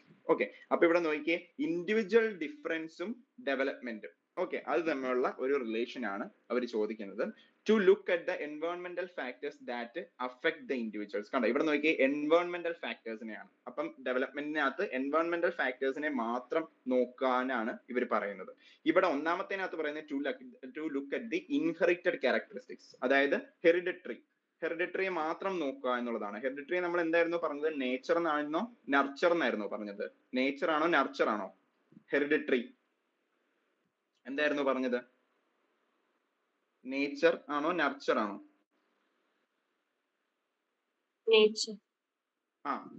Nature. Yes, മാറിപ്പോവരുത്. ഹെറിഡിറ്ററി നേച്ചർ ആണ്. എൻവയോൺമെന്റൽ ഫാക്ടർ എന്താണ്? Nurture. Okay, to consider the maturation of the body and the brain, അതിനെയാണ് നമ്മൾ നോക്കുന്നതെന്ന്. Individual difference, ഡെവലപ്മെന്റിലെ individual difference എന്ന് പറയുന്നത് അതിനെയാണ് നോക്കുന്നതെന്ന് ആണോ? അല്ല. അടുത്ത നോക്കിയാൽ to consider both the inherited characteristics as well as the എൻവയോൺമെന്റൽ ഫാക്ടേഴ്സ് ആൻഡ് ദെയർ ഇന്റർപ്ലേ. കണ്ടോ, നമ്മൾ നേരത്തെ പറഞ്ഞിട്ടുണ്ട്, നമ്മുടെ ഇൻഡിവിജ്വൽ ഡിഫറൻസ് അല്ലെങ്കിൽ ലേണിംഗ് അല്ലെങ്കിൽ ഡെവലപ്മെന്റ് എന്നൊക്കെ പറയുന്നത് എന്താണ്? രണ്ടിനെയും, it is a sum of nature and nurture. So ഏതായിരിക്കും answer? Fourth one, to consider both the inherited characteristics as well as the എൻവയോൺമെന്റൽ ഫാക്ടേഴ്സ് ആൻഡ് ദെയർ ഇന്റർപ്ലേ. നിങ്ങൾക്കിത് ആദ്യം വായിക്കുമ്പോൾ മനസ്സിലായില്ല എന്നുണ്ടെങ്കിൽ ഒന്നുകൂടെ വായിക്കുക. ഒരു റഷ്യൻ കൂട്ടണ്ട, ഒന്നുകൂടെ വായിക്കുക. ഒരുപാട് സമയം ഉണ്ടാവും, ഒന്നുകൂടെ വായിക്കുമ്പോൾ നമുക്ക് എന്തായാലും അത് റെഡിയാവും. ഓക്കെ, മനസ്സിലായല്ലോ? ഓക്കെ, അങ്ങനെയാണെങ്കിൽ നമുക്ക് അടുത്ത ക്വസ്റ്റ്യനിലേക്ക് പോകാം. Which of the following is not പ്രത്യേകം അവർ നോട്ട് ചെയ്തിട്ടുണ്ട്. Not a principle of development. ഡെവലപ്മെന്റിന്റെ പ്രിൻസിപ്പിൾ അല്ലാത്ത, നമ്മൾ കുറെ പ്രിൻസിപ്പിൾ പഠിച്ചു ഡെവലപ്മെന്റിന്റെ, ഇതിൽ പ്രിൻസിപ്പിൾ അല്ലാത്ത എന്താണെന്ന് നമുക്ക് നോക്കാം. Individuals develop at the different rate. ഓരോ ഇൻഡിവിജ്വലും പല റേറ്റിനാണ്, പല രീതിയിൽ, പല ടൈമിനനുസരിച്ചാണ് അവർ എന്ത് ചെയ്യുന്നത്? ഡെവലപ്പ് ചെയ്യുന്നത്. അടുത്ത നോക്കി, development is relatively orderly. Relatively, ഏകദേശം അത് എന്താണ്? ഓർഡർ ആണ്. മറ്റുള്ളവരെ അല്ലെങ്കിൽ വേറെയായിട്ട് കമ്പയർ ചെയ്യുമ്പം അത് ഓർഡേർഡ് ആണെന്നാണ് പറയുന്നത്. അടുത്തത്, development takes place gradually over A period of time. കണ്ടോ, അതാണ് ഡെവലപ്മെന്റ് എന്ന് പറയുന്നത്. പയ്യെ, സ്ലോവർ ആയിട്ട് നടക്കുന്ന ഒരു പ്രോസസ് ആണെന്നാണ് പറയുന്നത്. അടുത്ത നോക്കി, exact cause and nature of the development is determined at the time of birth. ജനിക്കുമ്പോൾ തന്നെ അവന്റെ ഡെവലപ്മെന്റ് എങ്ങനെയാണെന്നും അവന്റെ നേച്ചർ എന്താണെന്നും അവൻ ഇനി എങ്ങനെയൊക്കെയാണ് ഡെവലപ്പ് ആവുന്നതെന്ന് ഒക്കെ മനസ്സിലാകും എന്നുള്ളതാണ് നാലാമത്തത്. ഇതിൽ ഏതായിരിക്കും ആൻസർ? നമുക്കറിയാം, ഇൻഡിവിജ്വൽസ് പലരും പല രീതിയിലാണ് ഡെവലപ്പ് ചെയ്യുന്നത് അല്ലെ. ഒരാൾക്ക് 5-ാമത്തെ വയസ്സിൽ അല്ലെങ്കിൽ ഒരാൾക്ക് 4-ാമത്തെ വയസ്സിൽ പല്ല് മുളച്ചാൽ വേറൊരുത്തിന് 5-ാമത്തെ വയസ്സിൽ വേറെ പല്ല് വരണമെന്നില്ല. അവന് ചിലപ്പോൾ ഇച്ചിരിയും കൂടെ താമസം എടുക്കും. കണ്ടോ, അപ്പം പല റേറ്റിലായിരിക്കും. പക്ഷെ അവൻ എന്തായാലും പല്ല് വരും, അത് ഉറപ്പാണ്. പക്ഷെ ഇച്ചിരി താമസിക്കും. അതാണ് മൂന്നാമത്തത്. അപ്പൊ അതും കറക്റ്റ് ആണ്, ഇതും കറക്റ്റ് ആണ്. Development is relatively orderly.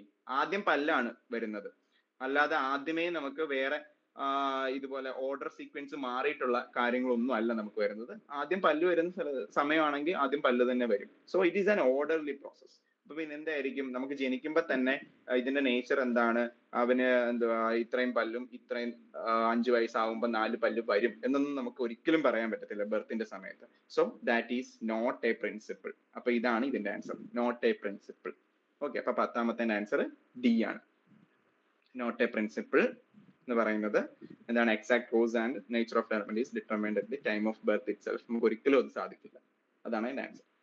ശരി, നെക്സ്റ്റ് വൺ 11 നോക്കാം. Several research studies shows that teacher have more overall interaction with boys than girls. ഇപ്പൊ പല റിസർച്ച് സ്റ്റഡീസും എന്താണ് കാണിച്ചത്, ടീച്ചേഴ്സിന് ബോയ്സിനോടാണ് കൂടുതൽ ഇന്ററാക്ഷൻ എന്നാണ് പറയുന്നത് ദാൻ ഗേൾസിനേക്കാൾ കൂടുതൽ ഇന്ററാക്ഷൻസ്, കൂടുതൽ ഓവറോൾ ഇന്ററാക്ഷൻ ഉള്ളത് ബോയ്സിനോടാണെന്നാണ് പറയുന്നത്.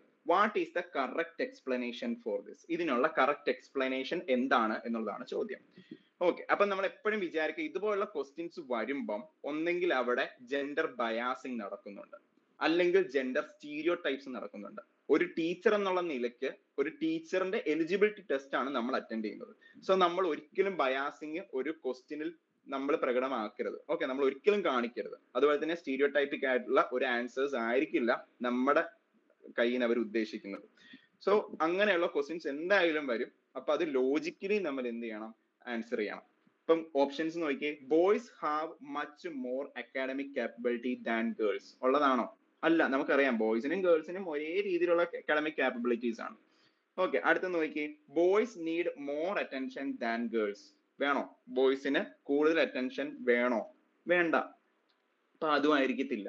ഒന്നാമത്തോ അല്ല, രണ്ടാമത്തോ അല്ല. പിന്നെ നോക്കാം മൂന്നാമത്തെ. This is an example of gender bias in teaching. അല്ലേ, ടീച്ചർ എന്താണ് ഒരു ജെൻഡർ ബയാസിങ്, അല്ലെ, ഒരാളിലേക്ക് ഒരു ചായ്വ് അല്ലെങ്കിൽ ഒരു ബയാസിങ് കാണിക്കുന്നുണ്ട്. ഇവിടെ ബോയ്സിനോടാണ് ടീച്ചറിന് കൂടുതൽ biasing. So this is the answer. നാലാമത്തെയും കൂടെ നമുക്ക് നോക്കാം.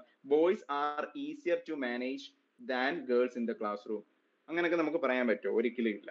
ഓക്കെ, അപ്പൊ മൂന്നാമത്താണ് answer. Next one 12. The ability to come up with original and divergent solutions to a problem is a primary characteristics of.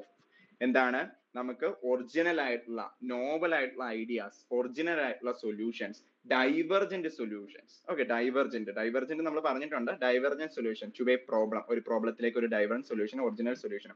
അത് ആരുടെ ക്യാരക്ടറിസ്റ്റിക്സ് ആണെന്നാണ് ചോദ്യം. ഇതിൽ ആരുടെയാണ്? Egocentric children, impaired children, creative children, children with learning disability.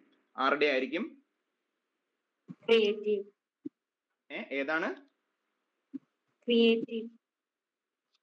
Creative children. Yes, very good. Creative. നമുക്കറിയാം ക്രിയേറ്റീവിന്റെ ഇതാണ് characteristics ആണ് എന്ത്? Divergent thinking. അതുപോലെ തന്നെ novel ideas, come up with novel ideas and original solutions എന്നൊക്കെ പറയുന്നത്. സോ ക്രിയേറ്റീവ് ചിൽഡ്രന്റെ ഇതാണ് ക്യാരക്ടറിസ്റ്റിക്സ് ആണ് ഇവിടെ പറഞ്ഞിരിക്കുന്നത്. Okay, next one 13.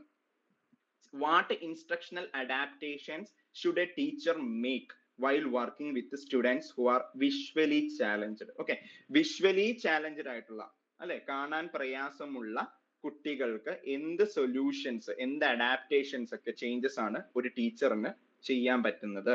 ഏതൊക്കെ ഓപ്ഷൻസ് ഉണ്ടെന്ന് നോക്കാം. Speak clearly and use a lot of touch and feel materials. കണ്ടോ, നന്നായിട്ട് എന്താണ് അവർക്ക് മനസ്സിലാവുന്ന രീതിയിൽ സ്ഫുടമായിട്ട് സ്പീക്ക് ചെയ്യുക, സംസാരിക്കുക. Use a lot of touch and feel materials, അല്ലെ, ഒരുപാട് ടാൻജന്റ് ആയിട്ടുള്ള മെറ്റീരിയൽസ്, അതായത് ടച്ച് ചെയ്യാൻ പറ്റുന്ന, അവർക്ക് ഫീൽ ചെയ്യാൻ പറ്റുന്ന മെറ്റീരിയൽസ് കൊടുക്കുക. രണ്ടാമത്തെ നോക്കിയേ. Use A variety of visual presentation. Visual presentations use ചെയ്ത, ഒന്നാമത് നമ്മുടെ മുമ്പിൽ ഇരിക്കുന്നത് കാണാൻ ബുദ്ധിമുട്ടുള്ള ആൾക്കാരാണ്. വിഷ്വൽ പ്രസന്റേഷൻസ് യൂസ് ചെയ്തിട്ട് എന്തെങ്കിലും കാര്യമുണ്ടോ? ഇല്ല.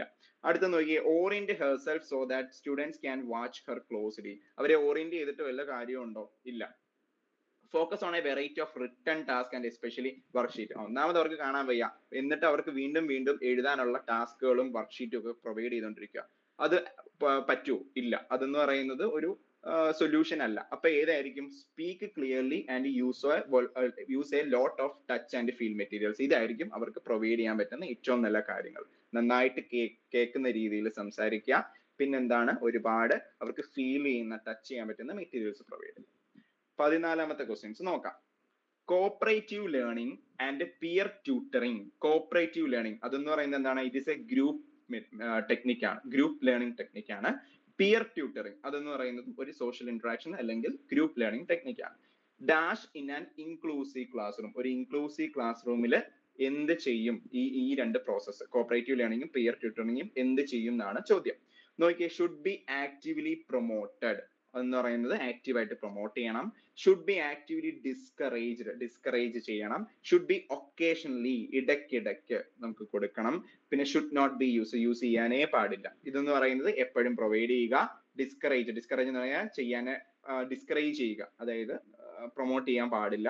ഒക്കേഷണലി, ഇടയ്ക്കിടയ്ക്ക് കൊടുക്കുക. Should not be used. അപ്പൊ ഇതിൽ ഏതായിരിക്കും ആൻസർ? ഏതായിരിക്കും ആൻസർ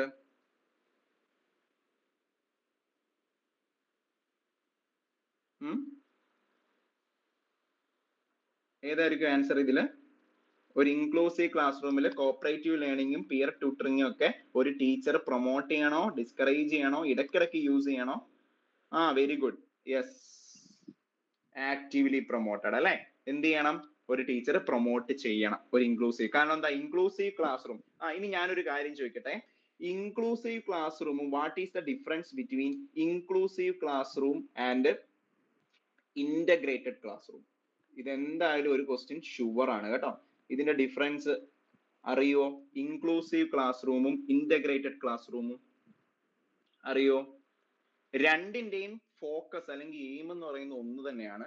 എന്താന്ന് വെച്ചാൽ ഡിസേബിൾഡ് ആയിട്ടുള്ള സ്റ്റുഡൻസിനെ മെയിൻ സ്ട്രീം സ്കൂൾസിലേക്ക് ഇൻക്ലൂഡ് ചെയ്യുക എന്നുള്ളതാണ്. അല്ലെങ്കിൽ അവരെയും കൂടെ സാധാരണ ഒരു ക്ലാസ് റൂമിൽ, റെഗുലർ ക്ലാസ് റൂമിൽ, റെഗുലർ സ്കൂളിൽ അല്ലെങ്കിൽ മെയിൻ സ്ട്രീം ആയിട്ടുള്ള സ്കൂളിൽ കൊണ്ടുവരിക എന്നുള്ളതായിരുന്നു രണ്ടിന്റെയും ലക്ഷ്യം. So what are the focus? അവരുടെ ഫോക്കസ് എന്ന് പറയുന്നത് they are same, to bring all kind of students including disabled students into the mainstream classrooms. അതായിരുന്നു അവരുടെ എയിം എന്ന് പറയുന്നത്. Then what is the difference between inclusive and integrated classroom? Integrated classroom എന്ന് പറയുന്നത് they are placing all children, എല്ലാ കുട്ടികളെയും including disabled ആയിട്ടുള്ള എല്ലാ കുട്ടികളെയും മെയിൻ സ്ട്രീം സ്കൂളുകളിൽ കൊണ്ടുവരുന്നു. പക്ഷേ they are not addressing their specific needs.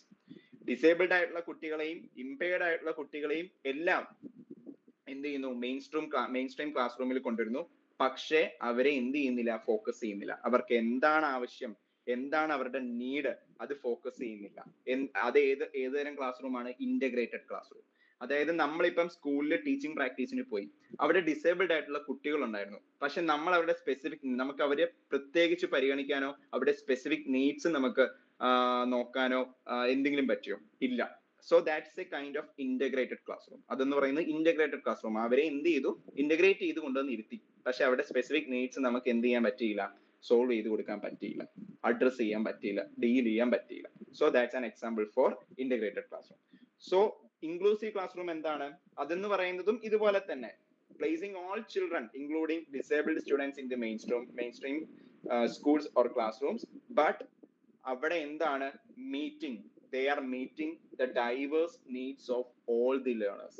എല്ലാ ലേണേഴ്സിന്റെയും ഡൈവേഴ്സ് നീഡ്സ്, അവരുടെ സ്പെസിഫിക് നീഡ്സ്, അവരുടെ ആ ലേണിംഗ് എന്തെങ്കിലും പ്രശ്നങ്ങൾ ഉണ്ടെന്നുണ്ടെങ്കിൽ അതിനെ ഫോക്കസ് ചെയ്യുന്നുണ്ട്. Okay, that is inclusive class room.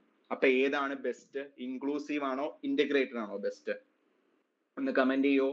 Inclusive ആണോ ഇന്റഗ്രേറ്റഡ് ആണോ നമുക്ക് വേണ്ടത്?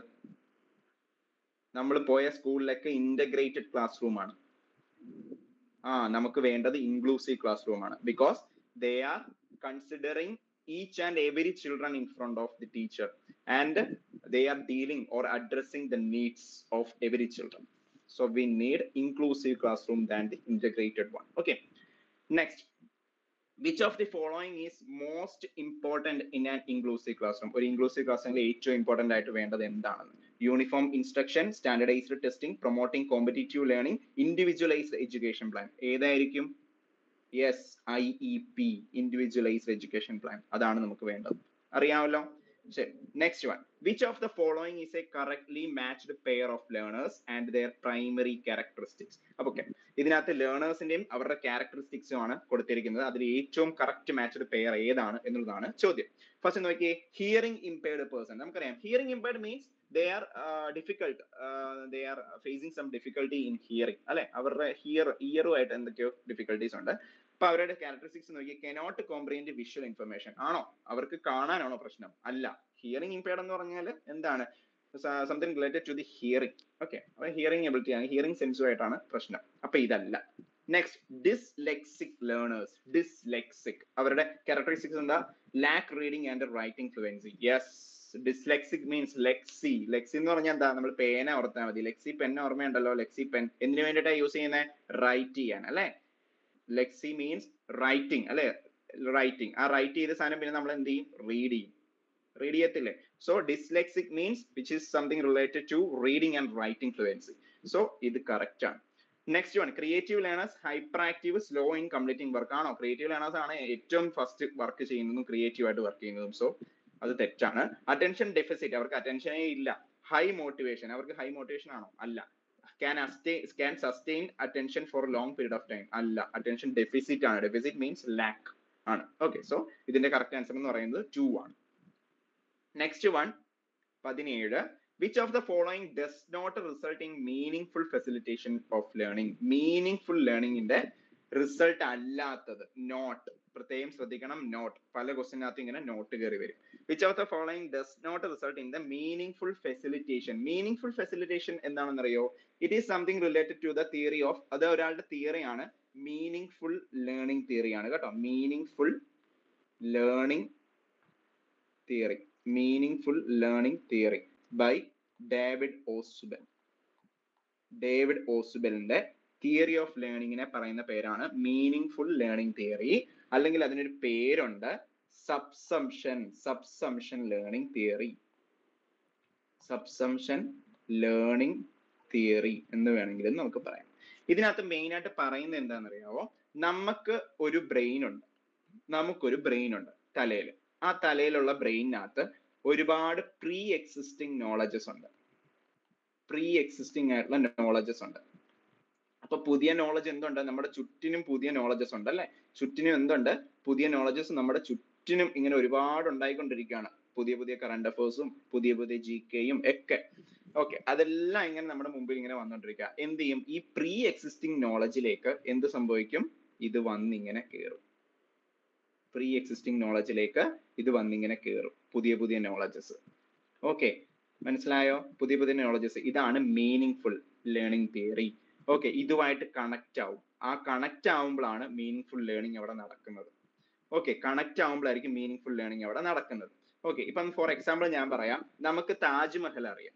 പണ്ട് മുതലേ നമ്മൾ പടമൊക്കെ കണ്ടിട്ടുണ്ട്. അതിന്റെ കൂടെ അത് പണിഞ്ഞ ആള്, ആ ശില്പിയുടെ പേര് പഠിക്കുന്നു. പണിയാൻ ഷാജഹാൻ ആണ് അത് പണിഞ്ഞത്. ആർക്ക് വേണ്ടിയാണ് പണിഞ്ഞത്? അങ്ങനെ ഒരുപാട് നോളജസ് നമ്മുടെ ചുറ്റിനുമുണ്ട്. അതെല്ലാം നമ്മൾ എന്ത് ചെയ്യുന്നു? ഈ താജ്മഹൽ എന്ന് പറയുന്ന ഒരു പ്രീ എക്സിസ്റ്റിംഗ് നോളജിലേക്ക് നമ്മൾ ഇൻകോർപ്പറേറ്റ് ചെയ്യുന്നു. ഓക്കെ, കണക്ട് ചെയ്യാണ്. ന്യൂ നോളജിനെ പ്രീ എക്സിസ്റ്റിംഗ് നോളജിലേക്ക് കണക്ട് ചെയ്യുന്നു. അതാണ് സബ്സംഷൻ. Subsumption process. ആ ഒരു പ്രോസസ്സിനെ പറയുന്ന പേരാണ് സബ്സംഷൻ പ്രോസസ്. ഓക്കെ, ഇനി നമ്മൾ എന്ത് ചെയ്യുന്നു? താജ്മഹൽ എന്ന് പറയുന്നത് എന്താണ്? That's A one of the wonder of world എന്ന് പറയുന്നത് അല്ലെ. നമ്മുടെ ലോകത്തിലെ ഒരു വണ്ടർ ആണ്. അതിലെ ഒരു വണ്ടർ ആണ് ഇതെന്ന് പറയുന്നത്. വേറെ വണ്ടേഴ്സിനെ നമ്മൾ എന്ത് ചെയ്യുന്നു? എക്സാമ്പിൾസ് ആയിട്ട് പഠിക്കുന്നു. വണ്ടേഴ്സ് എന്താണ്, അതിന്റെ എക്സാമ്പിൾസ് എന്താണ്. ഇനി അതുപോലെ നോൺ വണ്ടേഴ്സ് എന്തൊക്കെയാണ്, അതിന്റെ നോൺ എക്സാമ്പിൾസ് എന്തൊക്കെയാണ്. മനസ്സിലായോ? അപ്പൊ എക്സാമ്പിൾസ് വെച്ചിട്ടും നോൺ എക്സാമ്പിൾസ് വെച്ചിട്ടും നമ്മൾ പഠിക്കുന്നു. അന്നേരം ഇച്ചിരിയും കൂടെ നമുക്ക് മനസ്സിലാവും. ഇപ്പൊ മീനിങ്ഫുൾ ലേണിംഗ് അവിടെ നടന്നു. ഇനി പല രീതിയിൽ ആ താജ്മഹലിനെ നമ്മൾ കാണുവാണ്. അവിടെ ഒരുപാട് പൊല്യൂഷൻസ് ഉണ്ട്. താജ്മഹലിന്റെ മാർബിൾ കറക്കുന്നു. കാരണം എന്താണ്? അതിന്റെ സൈഡിൽ കൂടെ ഒഴുകുന്ന നദിയുടെ പേരെന്താണ്? പല രീതിയിൽ നമ്മൾ ആ പ്രോബ്ലത്തിനെ, അതിനെന്തുകൊണ്ടാണ് അത് കറക്കുന്നത്, അതെല്ലാം നമ്മൾ വ്യൂ ചെയ്യുന്നു. അന്നേരവും നമുക്ക് അവിടെ മീനിങ്ഫുൾ ലേണിംഗ്. അപ്പൊ അതൊക്കെയാണ് ഓസുബൽ പറയുന്നത്. എക്സാമ്പിൾസ് വെച്ച് പഠിക്കുക, പല രീതിയിൽ അതിനെ അപ്രോച്ച് ചെയ്യുക, പഴയ നോളജിലേക്ക് പുതിയ കാര്യങ്ങളെ ആഡ് ചെയ്യുക, അതൊക്കെയാണ്. അവിടെ ഒരിക്കലും എന്ത് നടക്കുന്നില്ല? റിവിഷനോ നമ്മൾ വീണ്ടും വീണ്ടും വായിച്ച് മനസ്സിലാക്കുന്ന ഒന്നുമില്ല. താജ്മഹലിന്റെ സ്പെല്ലിംഗ് പറയാൻ പറഞ്ഞാൽ നമ്മൾ എല്ലാവരും പറയും. കാരണം എന്താ? നമ്മൾ അത് മനസ്സിലാക്കി പഠിച്ചതാണ്. So meaningful learning. അല്ലാതെ നമ്മൾ ഓരോ ദിവസവും രാവിലെ എണീറ്റ് 50 വട്ടം എംബോഷൻ എഴുതി പഠിക്കുന്നില്ല അതിന്റെ സ്പെല്ലിംഗ്. മനസ്സിലായോ? അങ്ങനെയാണെങ്കിൽ മീനിങ് ഫുൾ ലേണിംഗ് അല്ലെങ്കിൽ മീനിങ് ഫുൾ ഫെസിലിറ്റേഷൻ തിയറിയുടെ റിസൾട്ട് അല്ലാത്തത് എന്താണെന്ന് നോക്കിയേ. Connecting new knowledge to pre existing knowledge. Yes, അതുണ്ട്, അത് അതിന്റെ റിസൾട്ട് ആണ്. പ്രൊമോട്ടിംഗ് റിപ്പീറ്റേഷൻ ആൻഡ് റീകോൾ, ഇത് അവർ പറയുന്നില്ല. Use of example and non example, yes.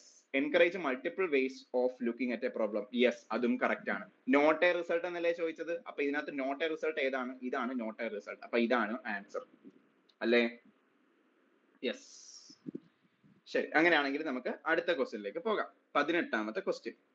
Which of the following would not, അല്ലാത്തത്, would not be consistent with a constructivist environment? constructivist environment consistent അല്ലാത്തത് എന്താണെന്ന് നോക്കിയേ. Students are given frequent opportunity to engage in complex, meaningful, problem based activity. constructivist ആണ്. കാരണം എന്താ, അവര് engage ചെയ്തുകൊണ്ടിരിക്കുകയാണ് അവിടെ. അപ്പൊ ആക്റ്റീവ് ലേണിംഗ് നടക്കുന്നുണ്ട്. സ്റ്റുഡൻസ് വർക്ക് കൊളാബറേറ്റ്ലി, അവർ എന്ത് ചെയ്യുന്നു, ഗ്രൂപ്പായിട്ട് അവർ അവിടെ ചെയ്യുന്നുണ്ട്. യെസ്, കൺസ്ട്രക്റ്റിവിസ്റ്റിനകത്ത് എന്ത് പറയുന്നുണ്ട്, ലെവ് വൈഗോട്സ്കി സോഷ്യൽ ഇന്ററാക്ഷൻ ആണെന്ന് പറയുന്നുണ്ട്. And given support to engage in the task oriented dialogue and with each other. Yes, അതും ഉണ്ട്. അങ്ങനെയാണെങ്കിൽ teacher elicit student ideas and experiences in relation to key topics and planned teaching learning to elaborate and restructure their current knowledge. കണ്ടോ, അപ്പം അതും അവിടെ നടക്കുന്നുണ്ട്. കാരണം എന്താ, students constructing their knowledges. Okay. Then teacher employs specific end of the term assessment strategies and give feedback on products rather than process. ഞാൻ പറഞ്ഞു, it is an active process. Active process. They are not an active product. പ്രോസസ്സിനാണ് അവരെ focus ചെയ്യുന്നത്. Process means which happens in our brain. എപ്പോഴും ഓർത്തിരിക്കുക, process and product രണ്ടും രണ്ട് വാക്കാ. Process എന്ന് പറയുന്നത് something happens in our brain, നമ്മുടെ ബ്രെയിനകത്ത് നടക്കുക, ഇൻസൈഡ് അവർ ബ്രെയിൻ നടക്കുകയാണ്. പ്രോഡക്റ്റ് എന്ന് പറയുന്നത് എന്താണെന്നറിയോ? പ്രോസസ് എന്ന് പറയുന്നത് സ്റ്റുഡന്റ് അപ്രോച്ച് ആണ്, അല്ലെങ്കിൽ സ്റ്റുഡന്റ് ലേണിംഗ് അപ്രോച്ച് ആണ്. ഓക്കെ, പക്ഷെ പ്രോഡക്റ്റ് എന്ന് പറയുന്നത് ടീച്ചർ അപ്രോച്ച് ആണ്. ടീച്ചർ എന്തൊക്കെയോ പറയുന്നു, സ്റ്റുഡൻസ് അത് മനസ്സിലാക്കാതിരിക്കുന്നു, എന്തോ ചെയ്യുന്നു. They are passive listeners there. ഇപ്പൊ പ്രോഡക്റ്റ് അപ്രോച്ച് അല്ല, ഇതെന്ന് പറയുന്നത് പ്രോസസ് അപ്രോച്ച് ആണ്. അപ്പൊ ഇവിടുത്തെ ആൻസർ ഏതായിരിക്കും? നോട്ട് എന്നാണ് ക്വസ്റ്റ്യൻ. നോട്ട്. ഇവിടെ അവർ പറയുന്നത് ഫീഡ്ബാക്ക് ഓൺ ദി പ്രോഡക്ട്സ്, പ്രോഡക്ട്സിനെ ഫോക്കസ് ചെയ്യുന്നു എന്നുള്ളതാണ്. തെറ്റല്ലേ? അപ്പൊ നോട്ട് എന്ന് പറയുമ്പോൾ ദിസ് ഈസ് ദ ആൻസർ. ഇതൊന്നും അല്ല, ഇതെല്ലാം അതിന്റെ ക്യാരക്ടറിസ്റ്റിക്സ് ആണ്. ഇതാണ് ആൻസർ 4. ഓക്കെ ആണല്ലോ? ഓക്കെ, ദെൻ അടുത്ത question. A teacher should encourage students to set dash rather than dash. ഒരു ടീച്ചർ സ്റ്റുഡൻസിനെ എൻകറേജ് ചെയ്യണം. എന്തിനു വേണ്ടിയിട്ടാണ്? A teacher should encourage the students to set, എന്തോ സെറ്റ് ചെയ്യാൻ വേണ്ടിയിട്ടാണ്. റാദർ ദാൻ, എന്തിനോ പകരം ഇത് സെറ്റ് ചെയ്യണം എന്നുള്ളതാണ് ക്വസ്റ്റ്യൻ. നോക്കാം. Learning goals. A teacher should encourage students to set the learning goals. Okay ആണ്, സെറ്റ് ദി ലേണിംഗ് ഗോൾസ് അല്ലെ. നമ്മൾ ഇതിവിടെ കൊണ്ടുവന്നൊന്ന് പേസ്റ്റ് ചെയ്ത് നോക്കാം, എന്നിട്ടൊന്ന് വായിച്ചു നോക്കാം. അപ്പൊ നമ്മുടെ മനസ്സ് പറയും ഓക്കെ ആണ് എന്ന് പറയും. അടുത്തത് rather than the performance goals. പെർഫോമൻസിൽ നീ ഫോക്കസ് ചെയ്യേണ്ടതാ, നീ പഠിക്കുക, അതിലൊന്നും അല്ല കാര്യം, നോളജിലാണ് കാര്യം. ഓക്കെ ആണ്, ടീച്ചർ എന്ന് പറഞ്ഞു കൊടുക്കുക അല്ലെ. യെസ്, അപ്പൊ അത് ഓക്കെ ആണ്. അടുത്തത് A teacher should encourage students to set the performance goals.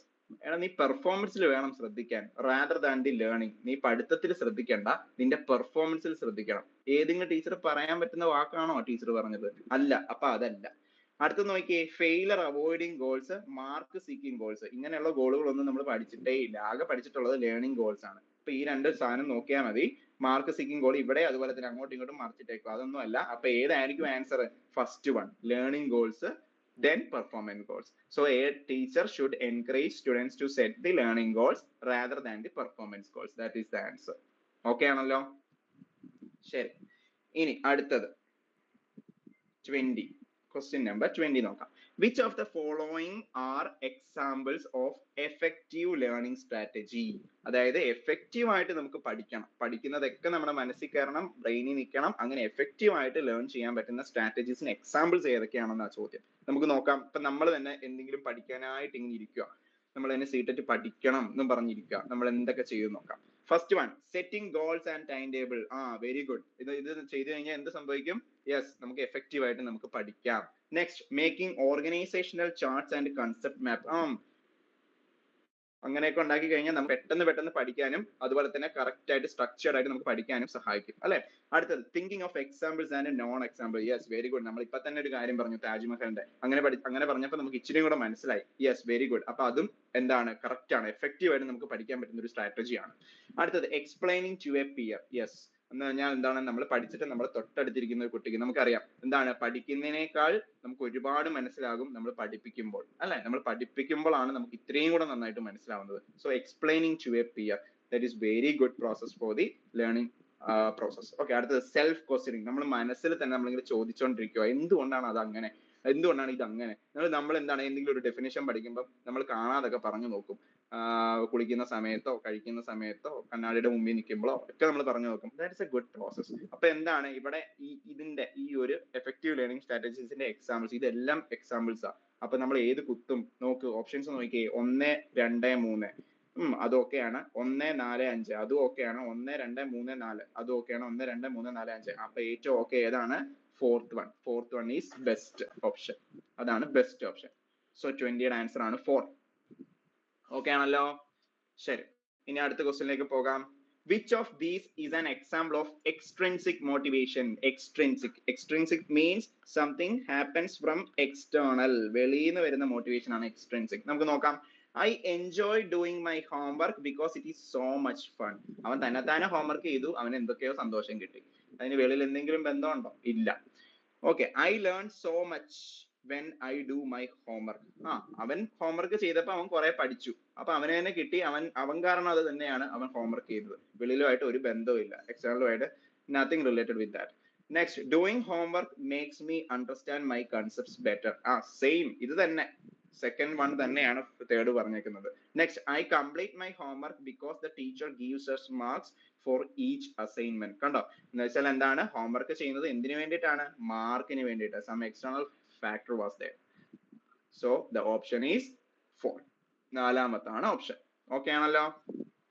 ശരി, next one 22. In a primary classroom a teacher should.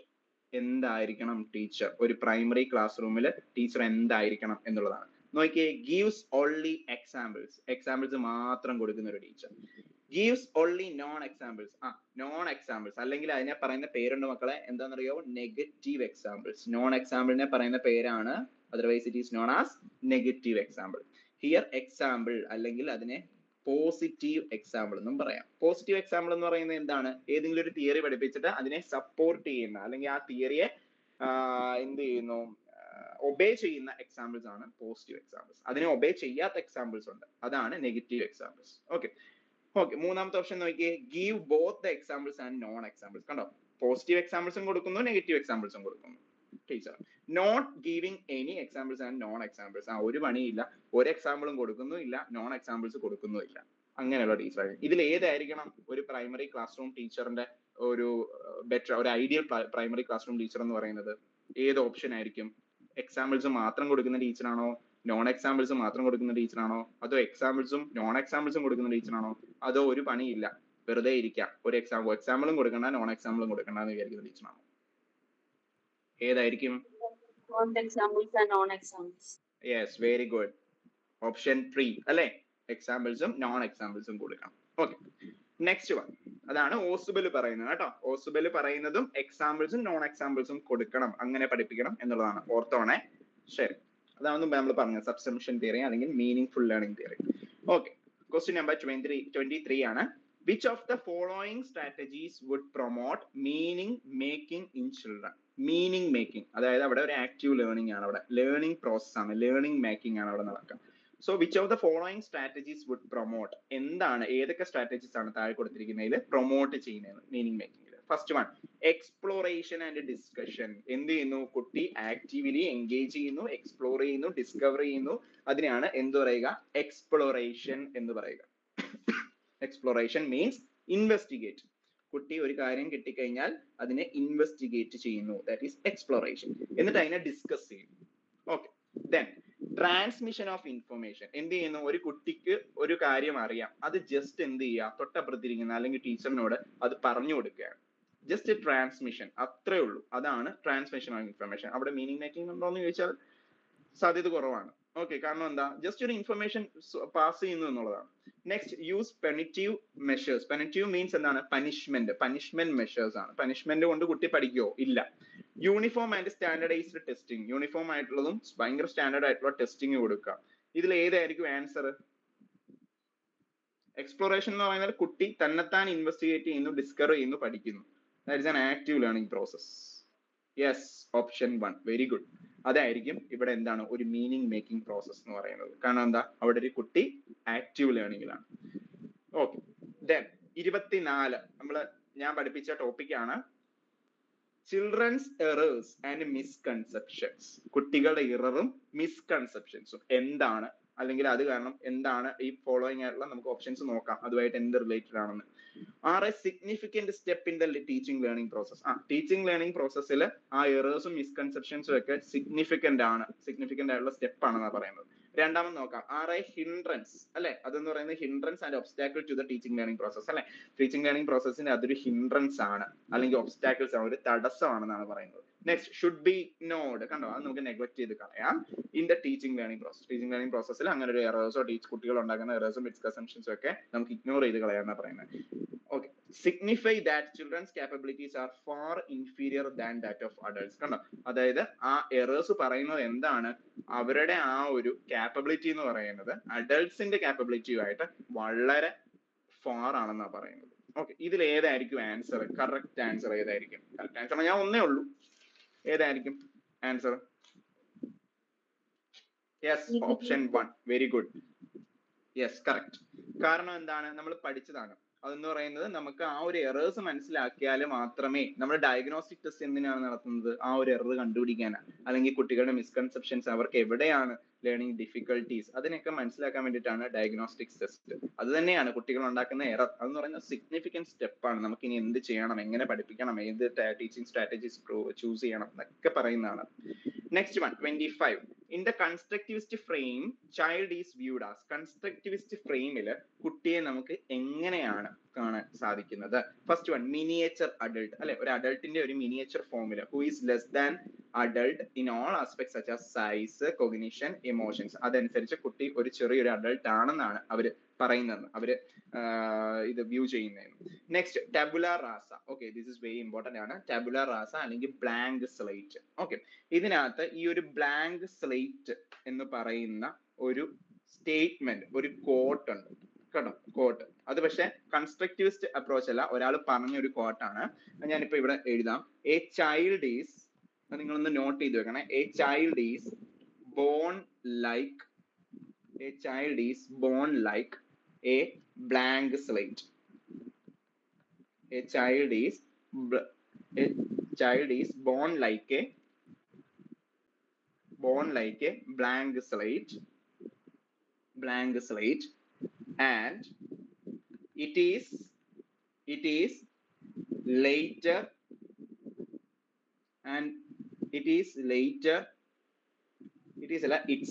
its later behavior is shaped by experience. ഇങ്ങനൊരു കോട്ട് ഒരാൾ പറഞ്ഞിട്ടുണ്ടായിരുന്നു. ആരാണെന്ന് ഒന്ന് ഓർത്തിരിക്കുക. John Locke. ഇയാളാണ് ഈ ഒരു കോട്ട് പറഞ്ഞത്. ചിലപ്പോൾ നിങ്ങളുടെ എക്സാംസിന് ചോദിക്കാൻ സാധ്യതയുണ്ട്.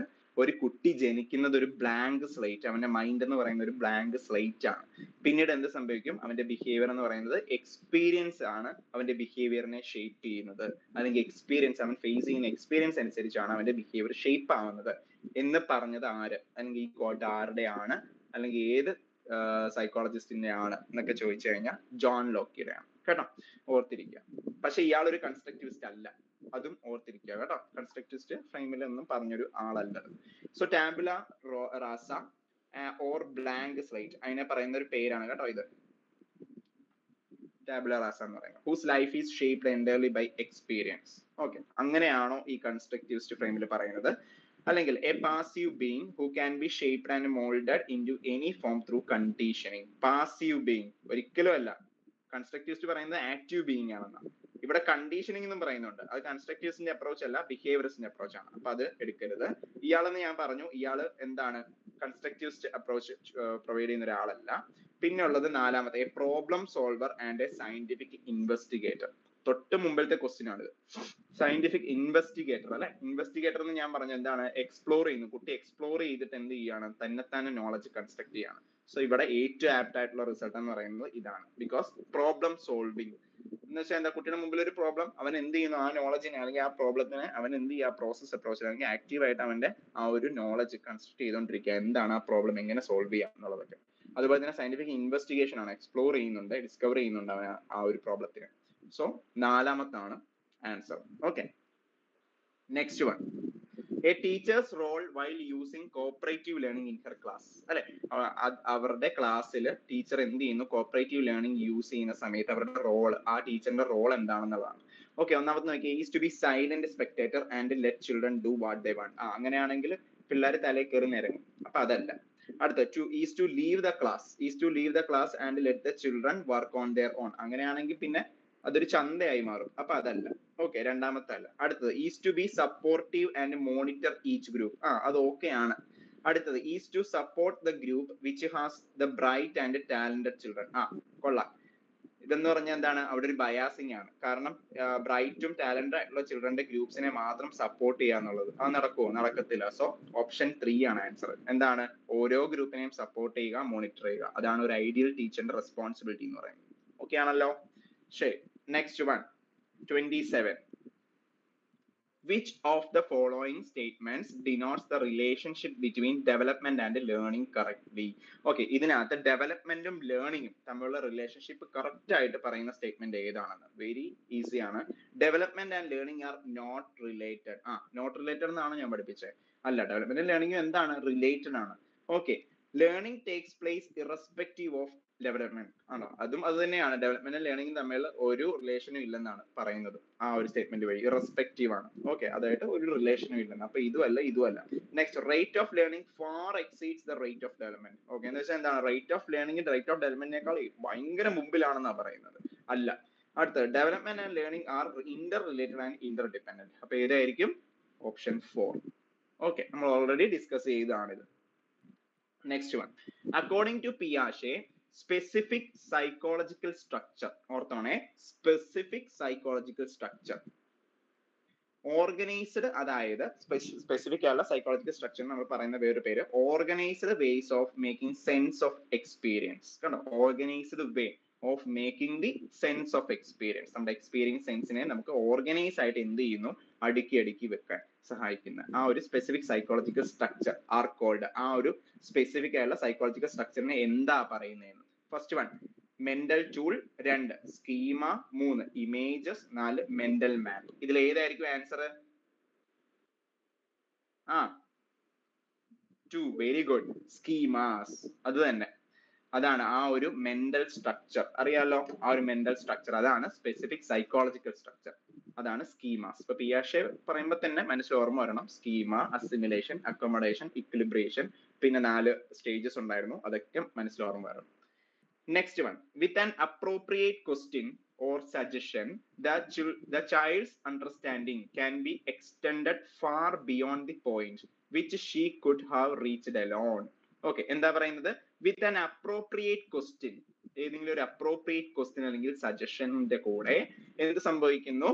The child's understanding, കുട്ടിയുടെ ആ ഒരു മനസ്സിലാക്കാനുള്ള ആ ഒരു കഴിവ് can be extended far beyond the point. Okay, ആ ഒരു മനസ്സിലാക്കാനുള്ള ചിലപ്പോൾ ആ ഒരു പോയിന്റ് ഇവിടെ ആയിരുന്നു നോക്കാം. എന്ത് ചെയ്തു? Which extended far beyond the point. ഇത് ഒരുപാട് മുമ്പോട്ട്, ഈ പോയിന്റിൽ നിന്ന് ഒരുപാട് ഫാർ ആയിട്ട് എന്ത് ചെയ്തു? എക്സ്റ്റെൻഡ് ചെയ്തു എന്നാണ് പറയുന്നത്. Which she could have reached alone. കണ്ടോ, അവള് ഒറ്റയ്ക്ക് ഇവിടെ ആയിരുന്നു നിന്നത്. അവളുടെ അണ്ടർസ്റ്റാൻഡിങ്, ആ കുട്ടിയുടെ അണ്ടർസ്റ്റാൻഡിങ് ഇവിടെ ആയിരുന്നു നിന്നത്. അവിടുന്ന് ഇപ്പം ഒരുപാട് മുമ്പിലാണ് നിൽക്കുന്നതെന്നാണ് പറയുന്നത്. Which construct does the above statement highlight. ഇത് മനസ്സിലാവത്തില്ല ഒരു തവണ വായിച്ചാൽ, 2, 3 തവണ വായിക്കാം. അപ്പൊ പെട്ടെന്ന് നമ്മുടെ മനസ്സിൽ കത്തും. നമ്മുടെ നോട്ടും വായിച്ചിട്ട് വേണം നിങ്ങൾ എക്സാമിന് പോകാൻ, നന്നായിട്ട് പഠിച്ചിട്ട് വേണം പോകാൻ. അപ്പൊ ഇതിൽ ഏതാണ് answer? First one, zone of proximal development. 2, equilibration. 3, conservation. 4, intelligence. ഇതിൽ ഏതായിരിക്കും ആൻസർ? ഒരു കുട്ടി എലോൺ. ഏതാണ് zone of proximal development? Very good. ഒന്നാമത്താണ് ആൻസർ. കാരണം എന്താ, ഒരു കുട്ടി ആദ്യം ഒരിടത്ത് നിന്നു, അവിടുന്ന് MKO with the help of MKOയുടെ ഹെൽപ്പോട് കൂടിയാണ് ആ കുട്ടി ഇപ്പം എന്താണ് ഈ ഒരു സ്റ്റേജിൽ അല്ലെങ്കിൽ ഈ ഒരു ലെവലിൽ വന്ന് നിൽക്കുന്നത്. ഈ ഒരു difference, a student can reach alone. It is a difference between a student can reach alone and the student can reach a point with the help of MKO is called ZPD. അതിനെയാണ് ZPD എന്ന് പറയുന്നത്. So that is zone of proximal development. അതെന്ന് പറയുന്നത് ആരുടെ ആയിരുന്നു? Vygotsky. കേട്ടോ, വൈഗോട്സ്കിയുടെ ആയിരുന്നു. Equilibration ആരുടെ ആയിരുന്നു? പിയാഷെ. ഓർത്തോണേ, പിയാഷെ. കൺസർവേഷൻ ആരുടെ ആയിരുന്നു? വിച്ച് ഈസ് ആൾസോ പിയാഷെ. കൺസർവേഷൻ അത് നമ്മുടെ സ്റ്റേജസിൽ നമ്മൾ മുമ്പ് ഡിസ്കസ് ചെയ്തത്. ഇന്റലിജൻസ് ആരുടെ ആയിരുന്നു? ബിനെറ്റിന്റെ, ആൽഫ്രഡ് ബിനെറ്റിന്റെ ആയിരുന്നു ഇന്റലിജൻസ്. ഒരുപാട് പേര് പറഞ്ഞിട്ടുണ്ട്, ഗാർഡ്നർ ഉണ്ട്, അങ്ങനെ ഒരുപാട് പേരുണ്ട് കേട്ടോ. ബിനെറ്റ് മാത്രമല്ല, ഒരുപാട് പേരുണ്ട്. നെക്സ്റ്റ് വൺ, ലാസ്റ്റ് ക്വസ്റ്റ്യൻ ആണ്. According to Lev Vygotsky, basic mental capacities are transformed into higher cognitive processes primarily through. Okay, അപ്പൊ ലെവ് വൈഗോട്സ്കിയെ സംബന്ധിച്ച് ബേസിക് മെന്റൽ കാപ്പബിലിറ്റി അല്ലെ, ബേസിക് ആയിട്ടുള്ള mental capability are transformed into higher cognitive process. അതിനെ എന്തായി? ഇപ്പം higher cognitive പ്രോസസ്സിലേക്ക് transfer ചെയ്തു. ഏത് വഴി, എങ്ങനെയാണ് അത് ട്രാൻസ്ഫർ ആവുന്നത്? എന്തിന്റെ ഹെൽപ്പോട് കൂടിയാണ് അത് ട്രാൻസ്ഫർ ആവുന്നത് എന്നതാണ്. ബേസിക് മെന്റൽ കപ്പാസിറ്റി ഇപ്പം ഹയർ കോഗ്നിറ്റീവ് സ്റ്റേജിൽ വന്ന് എത്തി നിൽക്കുക. ഇപ്പൊ എന്ത് കാരണമാണ് അത് അവിടെ എത്തിയത് എന്നുള്ളതാണ് ചോദ്യം. ഇതിന് ആൻസർ പറയാവോ? ഒന്ന് വായിച്ചു നോക്കിയിട്ട്.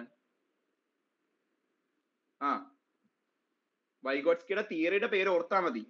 അപ്പം ഏത് സൈക്കോളജിസ്റ്റിന്റെ പേരാണോ ക്വസ്റ്റ്യൻ ഉള്ളത്, അയാളുടെ തിയറി പെട്ടെന്ന് നമ്മുടെ മനസ്സിൽ ഓർമ്മയാണ്. പിയാഷെ ആണെങ്കിൽ കൊഗ്നിറ്റീവ് ഡെവലപ്മെന്റ്. അപ്പൊ കൊഗ്നിറ്റീവുമായിട്ട് ബന്ധപ്പെട്ടതായിരിക്കും അതിനകത്ത്, ആ ഓപ്ഷൻസിനകത്ത് ഉണ്ടാവുക. വൈഗോട്സ്കിയുടെ തിയറിയുടെ പേരെന്താ? തിയറി ഓഫ് സോഷ്യൽ ഡെവലപ്മെന്റ് അല്ലെ. അപ്പൊ സോഷ്യൽ ഇന്ററാക്ഷൻ ആയിരിക്കും. സോഷ്യൽ ഡെവലപ്മെന്റ് എന്ന് പറയുമ്പോൾ സോഷ്യലി അവൻ എന്തോ ഒരു പ്രോസസ്സ് കിട്ടി, അങ്ങനെയാണ് അത് ആ ഒരു ലേണിംഗ് അവിടെ നടക്കുക. So social interaction, definitely social interaction. വേറെ ഒരു ഓപ്ഷനും നോക്കേണ്ട ആവശ്യമില്ല. നമുക്ക് വേണമെങ്കിൽ നമുക്ക് ഓപ്ഷൻ ഡിസ്കസ് ചെയ്യാം. റിവാർഡ്സ് ആൻഡ് പനിഷ്മെന്റ്, അത് എവിടെയായിരുന്നു? ബിഹേവിയറിസ്റ്റ് അപ്രോച്ച് ആണ്. റിവാർഡ്സ് ആൻഡ് പനിഷ്മെന്റ് ആരെയായിരുന്നു? BF സ്കിന്നറിന്റെ. BF സ്കിന്നർ ആണ് ചോദിച്ചിരുന്നത് എങ്കിൽ ഇതായിരുന്നു ഉത്തരം. Social interaction Vygotsky. Stimulus response association, അതും ഏതാണ്? നമ്മുടെ SR കണക്ഷൻ ആണ്. SR കണക്ഷൻ ആരെയായിരുന്നു? തോണ്ടിഗെ. അന്നേരേ ഓർമ്മ വരണം, തോണ്ടിഗയുടെ ആയിരുന്നു SR connection. Trial and error method, അതായിരുന്നു തോണ്ടിഗെ. ഓക്കെ, തോണ്ടിഗയാണ്. ഇനി അഡാപ്റ്റേഷൻ ആൻഡ് ഓർഗനൈസേഷൻ, ഇങ്ങനെ ഒരു സാധനം നമ്മൾ പഠിച്ചിട്ടില്ല. കാരണം മിക്കതിനകത്തും എന്തോ അഡാപ്റ്റ് ചെയ്തിട്ട് ഓർഗനൈസ് ചെയ്യുക. പിന്നെ നമുക്ക് വേണമെങ്കിൽ പറയാം പിയാഷയുടെ ആ ഒരു അക്കോമഡേഷനകത്ത് അത് വേണമെങ്കിൽ നമുക്ക് ഉൾപ്പെടുത്താം. പക്ഷെ അങ്ങനെ നമ്മൾ പ്രത്യേകം അങ്ങനെ പറഞ്ഞില്ല. പക്ഷെ എന്നാലും നമുക്ക് ഇതിന് പെട്ടെന്ന് തന്നെ മനസ്സിലാകും, ഡൗട്ട് ഒന്നും ഇല്ല, സോഷ്യൽ ഇന്ററാക്ഷൻ ആണ് ഇതിന്റെ ആൻസർ. ഓക്കെ, സോ ഇന്നത്തെ സെഷൻസ് മനസ്സിലായെന്ന് വിചാരിക്കുന്നു. എന്തെങ്കിലും സംശയം ഉണ്ടോ? ഞാൻ ഈ PDF ഷെയർ ചെയ്യാം. ഷെയർ ചെയ്തിട്ടുണ്ടല്ലോ ഇന്നലത്തെ, ഇന്നലെ ഷെയർ ചെയ്യുന്ന ഇതിന്റെ അകത്ത് തന്നെ എല്ലാത്തിന്റെയും ഓപ്ഷൻസ് കൊടുത്തിട്ടുണ്ട്. നമ്മളിപ്പോ ഡിസ്കസ് ചെയ്ത ഓപ്ഷൻസ് തന്നെയാണ്. നിങ്ങൾ ഇത് ഒന്നുകൂടെ ഒന്ന് സോൾവ് ചെയ്ത് പഠിക്കണം. ദിസ് ഈസ് വെരി ഇമ്പോർട്ടന്റ് ആണ്. ഞാൻ പറഞ്ഞില്ലേ, ഇതിൽ നിന്നൊക്കെ ക്വസ്റ്റ്യൻസ് എന്തായാലും ചോദിക്കും. ഇന്നത്തെ ക്ലാസ്സിൽ എന്തെങ്കിലും സംശയം ഉണ്ടോ ആർക്കെങ്കിലും? എന്തെങ്കിലും മനസ്സിലായോ? മനസ്സിലായി, വെരി ഗുഡ്. ഓക്കെ, അങ്ങനെയാണെങ്കിൽ സംശയം ഉണ്ടെങ്കിൽ ചോദിക്കാം, ഇല്ലെന്നുണ്ടെങ്കിൽ ലീവ് ആയിക്കോളൂ. കാരണം നാളെ നമുക്ക് ഇതുപോലെ തന്നെ ഡിസ്കസ് ചെയ്യാം കേട്ടോ. Okay, thank you sir. Okay, thank you.